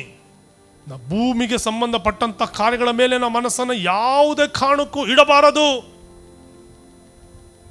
ಕಾರಣ 10ನೇ ವಾಕ್ಯದಲ್ಲಿ, ಯಾಕೆಂದರೆ ಪ್ರತಿಯೊಬ್ಬನು ತನ್ನ ದೇಹದ ಮೂಲಕ ನಡೆಸಿದ ಒಳ್ಳೆಯದಕ್ಕಾಗಲಿ ಕೆಟ್ಟದಕ್ಕಾಗಲಿ ಸರಿಯಾಗಿ ಪ್ರತಿಫಲವನ್ನು ಹೊಂದುವುದಕ್ಕೋಸ್ಕರ ನಾವೆಲ್ಲರೂ ಕ್ರಿಸ್ತನ ನ್ಯಾಯಸ್ಥಾನದ ಮುಂದೆ ಯಥಾಸ್ಥಿತಿಯಲ್ಲಿ ನಾವು ಕಾಣಿಸಿಕೊಳ್ಳಬೇಕು. ಹೌದು, ದೇವರ ಮುಂದೆ ನಾವು ಕಾಣಿಸ್ಕೊಳ್ಬೇಕಲ್ಲ. ಈ ಭೂಮಿಗೆ ಸಂಬಂಧಪಟ್ಟಂಥ ಕಾರ್ಯಗಳ ಮೇಲೆ ನಾವು ಮನಸ್ಸಿಟ್ಟು ಕಣ್ಣಿನ ಆಸೆ, ಬದುಕು ಬಾಳಡಂಬ, ಶರೀರದ ಆಸೆ, ಸ್ವೇಚ್ಛಾಭಿಲಾಷೆ, ವಿಷಯಾಭಿಲಾಷೆಗಳಿಗೆ ನಾವು ಸಂಬಂಧಪಟ್ಟಂತಹ ಒಂದು ಕಾರ್ಯಗಳ ಮೇಲೆ ಮನಸ್ಸಿಟ್ಟಿದ್ರೆ ನಾವು ದೇವ್ರ ಮುಂದೆ ಕಾಣಿಸ್ಕೊಳ್ಳುವಾಗ ದೇವಜನರೇ, ನಾವು ಹೇಗೆ ನಾವು ಕಾಣಿಸ್ಕೊಳ್ತೇವೆ? ಕ್ರಿಸ್ತನ ನ್ಯಾಯಸ್ಥಾನ ಮುಂದೆ ನಾವು ನಿಂತ್ಕೊಳ್ಬೇಕಲ್ಲ. ನಾವು ಧೈರ್ಯವಾಗಿ ನಿಲ್ಲಬೇಕಂದ್ರೆ ನಮ್ಮ ಮೇಲಿರುವಂಥ ಕಾರ್ಯಗಳನ್ನು ನಾವು ಹುಡುಕಬೇಕಾಗಿದೆ, ಕೆಳಗಿರುವಂತಹ ಕಾರ್ಯಗಳು ಅಲ್ಲ.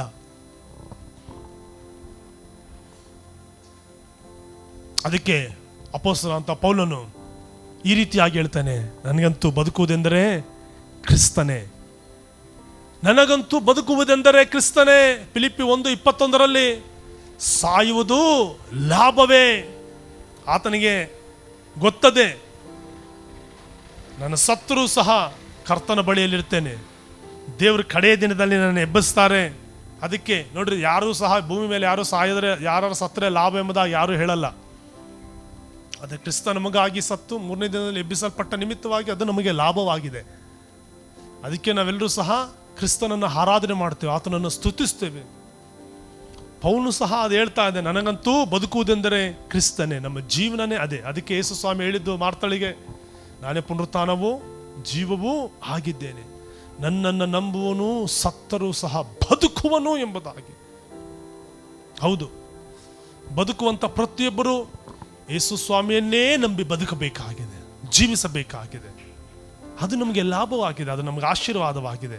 ಪೌಲನು ಅದನ್ನೇ ಹೇಳ್ತಾ ಇರೋದು. ದೇವಜನರೇ, ಫಿಲಿಪ್ಪಿ 1:22 ಶರೀರದಲ್ಲಿ ಬದುಕಬೇಕಾದಲ್ಲಿ ಕೆಲಸ ಮಾಡಿ ಫಲ ಹೊಂದಲು ನನಗೆ ಅನುಕೂಲವಾಗುವುದು. ಹೀಗಿರಲಾಗಿ ನಾನು ಯಾವುದನ್ನು ಆರಿಸಿಕೊಳ್ಳಬೇಕೋ ನನಗೆ ತೋರದು. ಯಾಕೆಂದರೆ ಆತನು ಈ ಒಂದು ಪತ್ರಿಕೆಯನ್ನು ಸೆರೆ ಮೇಲೆ ಇದ್ದುಕೊಂಡು ಆತನು ಬರೀತಾ ಇದ್ದಾನೆ. ಈ ಒಂದು ವಿಚಾರವನ್ನು ಆತನು ಹೇಳ್ತಾ, ಎರಡರ ನಡುವೆ ಸಿಕ್ಕಿ ಹಾಕಿಕೊಂಡಿದ್ದೇನೆ, ಇಲ್ಲಿಂದ ಹೋಗಿಬಿಟ್ಟು ಕ್ರಿಸ್ತನ ಜೊತೆಯಲ್ಲಿ ಇರಬೇಕೆಂಬುದೇ ನನ್ನ ಅಭಿಲಾಷೆ, ಅದು ಮತ್ತೆ ಉತ್ತಮ ಮತ್ತೆ ಸರ್ವೋತ್ತಮವಾಗಿದೆ. ಹೌದು ದೇವಜನರೇ, ಅಪೊಸ್ತಲನಾದ ಪೌಲನು ತನ್ನ ಅನುಭವವನ್ನು ಹಂಚುವಾಗಲೂ ಸಹ ಫಿಲಿಪ್ಪಿ 1:24 ಆದರೆ ನಾನಿನ್ನು ಶರೀರದಲ್ಲಿ ವಾಸ ಮಾಡಿಕೊಂಡಿರುವುದೇ ನಿಮಗೋಸ್ಕರ, ಅದು ಬಹು ಅವಶ್ಯವಾದದ್ದು. ಹೌದು, ನಾವು ಈ ಭೂಮಿ ಮೇಲೆ ಇರುವಂಥ ಒಂದು ಸಂದರ್ಭದಲ್ಲಿ ನಾವು ಇನ್ನೊಬ್ಬರಿಗಾಗಿ, ಇನ್ನೊಬ್ಬರನ್ನು ರಕ್ಷಣೆಗೆ ನಡೆಸುವುದಕ್ಕಾಗಿ, ಇನ್ನೊಬ್ಬರಿಗೆ ಕ್ರಿಸ್ತನ ಕುರಿತಾಗಿ ಹೇಳುವುದಕ್ಕಾಗಿ ಈ ಭೂಮಿ ಮೇಲೆ ದೇವಜನರೇ ನಾವಿದ್ದೇವೆ. ದೇವರ ವಾಕ್ಯದಲ್ಲಿ ಈಗಾಗಲೇ ನಾವು ನೋಡಿದ ಪ್ರಕಾರವಾಗಿ ಯೇಸು ಸ್ವಾಮಿ ಅದನ್ನೇ ಹೇಳಿದ್ದು, ನಾನೇ ಪುನರುತ್ಥಾನವೂ ಜೀವವೂ ಆಗಿದ್ದೇನೆ. ನನ್ನನ್ನು ನಂಬುವ ಪ್ರತಿಯೊಬ್ಬನೂ ಸಹ ಅವನು ಸತ್ತರೂ ಸಹ ಬದುಕುವನು ಎಂಬುದಾಗಿ. ಹೌದು ದೇವಜನರೇ, ಯೇಸು ಸ್ವಾಮಿನ ನಂಬುವಂಥ ಪ್ರತಿಯೊಬ್ಬರೂ ಸಹ ಅವರು ಸತ್ತರೂ ಸಹ ಬದುಕ್ತಾರೆ. ಇದು ಪುನರುತ್ಥಾನದ ಆಶೀರ್ವಾದ. ಅಷ್ಟೇ ಅಲ್ಲ, ಕಡೆಯ ಜೀವಿತ ಅಷ್ಟೇ ಅಲ್ಲ, ತಿರುಗಿ ಇನ್ನೊಂದು ಜೀವಿತದ ಪ್ರಾರಂಭವಾದೆ. ಅದಕ್ಕೆ ಈ ಭೂಮಿ ಮೇಲೆ ಜೀವಿಸುವಂತಹ ನಾವು, ಪೌಲ ಹೇಳೋ ಪ್ರಕಾರವಾಗಿ, ನಾನು ಈ ಎರಡರ ನಡುವೆ ಸಿಕ್ಕಿ ಹಾಕಿಕೊಂಡಿದ್ದರೂ ಸಹ ನನಗೆ ಬದುಕುವುದೆಂದರೆ ಕ್ರಿಸ್ತನೇ. ಸಾಯುವಂಥ ಒಂದು ಪರಿಸ್ಥಿತಿ ಬಂದರೆ ಅದು ಲಾಭವೇ. ಯಾರೂ ಸಹ ಈ ಭೂಮಿ ಮೇಲೆ ಇರಲ್ಲ, ಒಂದು ದಿನ ಅವರು ಭೂಮಿಯನ್ನು ಬಿಟ್ಟು ಹೋಗಬೇಕಾಗುತ್ತೆ. ಆದರೂ ಸಹ ಅದು ಪ್ರತಿಯೊಬ್ಬರಿಗೂ ಸಹ ಆಶೀರ್ವಾದವಾಗಿ ಇರುತ್ತೆ, ಆಶೀರ್ವಾದವಾಗಿ ಇರಬೇಕಾಗುತ್ತೆ. ಆಶೀರ್ವಾದವಾಗಿ ದೇವರು ನಮ್ಮನ್ನು ನಡೆಸಲು ಶಕ್ತನಾಗಿರುವಂತಹ ದೇವರಾಗಿದ್ದಾನೆ. ದೇವಜನರೇ, ಈ ವಾಕ್ಯವನ್ನು ಇದುವರೆಗೂ ಕೇಳಿದಂತಹ ನಿಮ್ಮೆಲ್ಲರ ಮೇಲೆ ದೇವರ ಕೃಪೆ ಇರಲಿ, ದೇವರ ದಯೆ ಇರಲಿ, ದೇವರ ನಡೆಸುವಿಕೆ ಇರಲಿ, ದೇವರ ಚಲಿಸುವಿಕೆ ಇರಲಿ. ಆತನು ಒಳ್ಳೆಯದನ್ನು ಮಾಡಲು ಶಕ್ತನಾಗಿರುವಂತಹ ದೇವರಾಗಿದ್ದಾನೆ. ಹಾಗಾದರೆ ದೇವಜನರೇ, ಸ್ವಲ್ಪ ಸಮಯ ಇರುವಂಥ ಒಂದು ಸ್ಥಳದಲ್ಲಿ ಕಣ್ಣುಗಳನ್ನು ಮುಚ್ಚಿಕೊಂಡು ಯೇಸುವನ್ನು ನೋಡಿ, thank you Jesus, we worship you Lord, hallelujah, thank you Jesus, thank you master. ಲೋಕವು ನೀಡುವ ಎಸ್ ಜೀಸಸ್ ಪ್ರೀತಿಯು ಮಾಯೆಯೇ, ಯೇಸುವು ನೀಡುವ ಪ್ರೀತಿಯು ಸಾಕ್ಷಿಯಾಗಿ,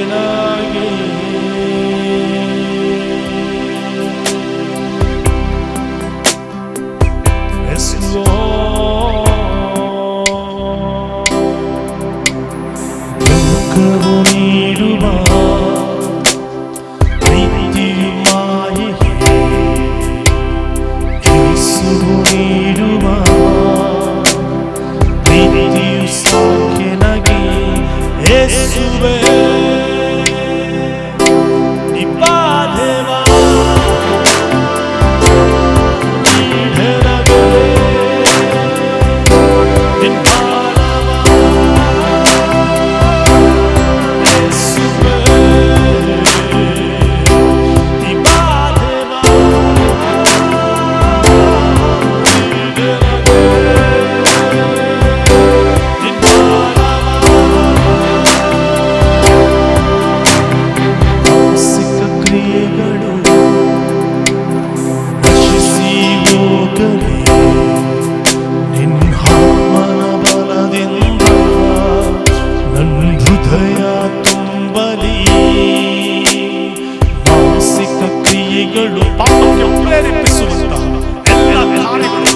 ಮಾಂಸಕ್ಕೆ ಸಂಬಂಧಪಟ್ಟದ್ದಾಗಿದೆ. ಅದಕ್ಕೆ ದೇವಜನರೇ, ನಾವು ಈ ರೀತಿಯಾಗಿ ಹೇಳೋಣ, ದೇವರೇ, ನಾವು ಭೂಮಿಗೆ ಸಂಬಂಧಪಟ್ಟಂತ ಕಾರ್ಯಗಳ ಮೇಲೆ ಮನಸ್ಸನ್ನು ಇಡುವುದಿಲ್ಲ.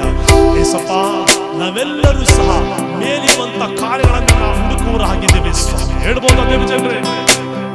ಮಾನಸಿಕ ಕ್ರಿಯೆಗಳು ನಶಿಸಿ ಹೋಗಲಿ ನಿನ್ನ ಬಲದಿಂದ, ನನ್ನ ಹೃದಯ ತುಂಬಲಿ. ಯೇಸುವೇ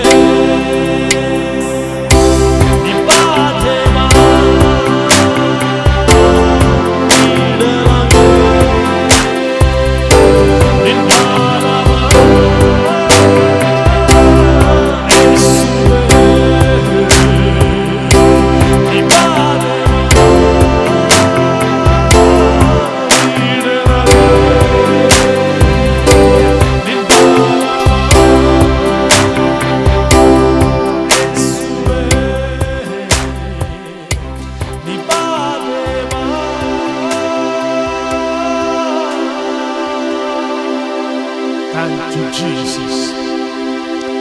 Need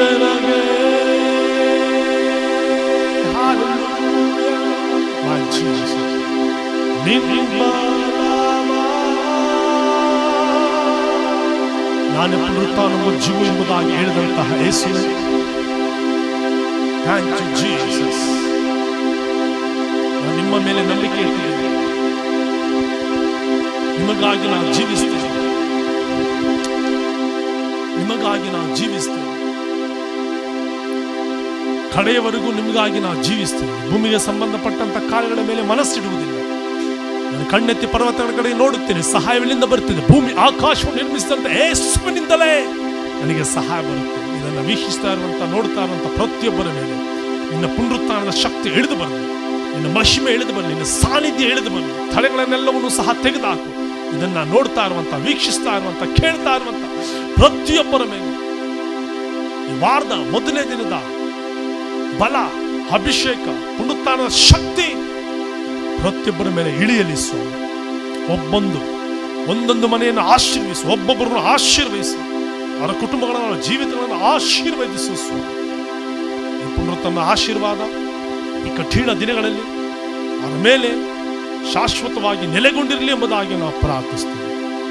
ನೀವು ಹಾಗೆ ಮಾಡುವುದಕ್ಕಾಗಿ ಸ್ತೋತ್ರ. ಯಾರ್ಯಾರು ರೋಗದಲ್ಲಿದ್ದಾರೋ, ಬಲಹೀನತೆಯಲ್ಲಿದ್ದಾರೋ, ನಿರಾಶೆಯಲ್ಲಿದ್ದಾರೋ, ನಿರೀಕ್ಷೆಯಿಲ್ಲದೆ ಜೀವಿಸ್ತಾ ಇದ್ದಾರೋ ಅವರೆಲ್ಲರಿಗೂ ಸಹ ನಿನ್ನ ಪುನರುತ್ಥಾನದ ಶಕ್ತಿ ಅವರ ಮೇಲೆ ನೀವು ಕಳಿಸಿಕೊಟ್ಟು, ರೋಗದಲ್ಲಿರುವವರಿಗೆ ಯೆಹೋವ ರಾಫ ಆಗಿದ್ದು, ಕರ್ತನೇ ಸೋಲಲ್ಲಿರುವಂತಹ ಜನರಿಗೆ ಯೆಹೋವ ನಿಸ್ಸಿ ಆಗಿದ್ದು, ಕರ್ತನೇ ಯಾರು ಇಲ್ಲ ಎಂಬುದಾಗಿ ಹೇಳುವಂತ ಜನರಿಗೆ ನೀವು ಎಲ್ಶಡೈ ಆಗಿದ್ದು, ಇಮ್ಮಾನುವೇಲನಾಗಿದ್ದು ನೀವು ಸಂಗಡ ಇರಬೇಕೆಂಬುದಾಗಿ ನಾವು ಪ್ರಾರ್ಥಿಸ್ತೇವೆ.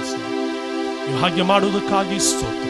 ಸ್ತುತಿ, ಘನ, ಮಾನ, ಮಹಿಮೆ ನಿಮ್ಮೊಬ್ಬರಿಗೆ ಸಮರ್ಪಿಸುತ್ತಾ ಯೇಸುವಿನ ನಾಮದಲ್ಲಿ ಬೇಡುತ್ತೇನೆ ತಂದೆ. ಆಮೇನ್, ಆಮೇನ್. ಕರ್ತನ ಪರಿಶುದ್ಧವಾದ ನಾಮಕ್ಕೆ ಸ್ತೋತ್ರವಾಗಲಿ. ದೇವಜನರೇ, ಈ ಒಂದು ಆರಾಧನೆ ಮತ್ತು ವಾಕ್ಯವನ್ನು ವೀಕ್ಷಿಸಿದಂತಹ ನಿಮ್ಮೆಲ್ಲರಿಗೂ ಸಹ ಯೇಸು ಸ್ವಾಮಿ ಹೆಸರಿನಲ್ಲಿ ವಂದನೆಯನ್ನು ತಿಳಿಸ್ತೇವೆ. ದಯಮಾಡಿ ನಮ್ಮ ಯೂಟ್ಯೂಬ್ ಚಾನಲ್ನ ನೀವು ನೋಡ್ರಿ, ಶೇರ್ ಮಾಡಿ, ಸಪೋರ್ಟ್ ಮಾಡಿ, ಸಬ್ಸ್ಕ್ರೈಬ್ ಮಾಡಿ. ದೇವರು ನಿಮ್ಮನ್ನು ಆಶೀರ್ವಾದ ಮಾಡಲಿ.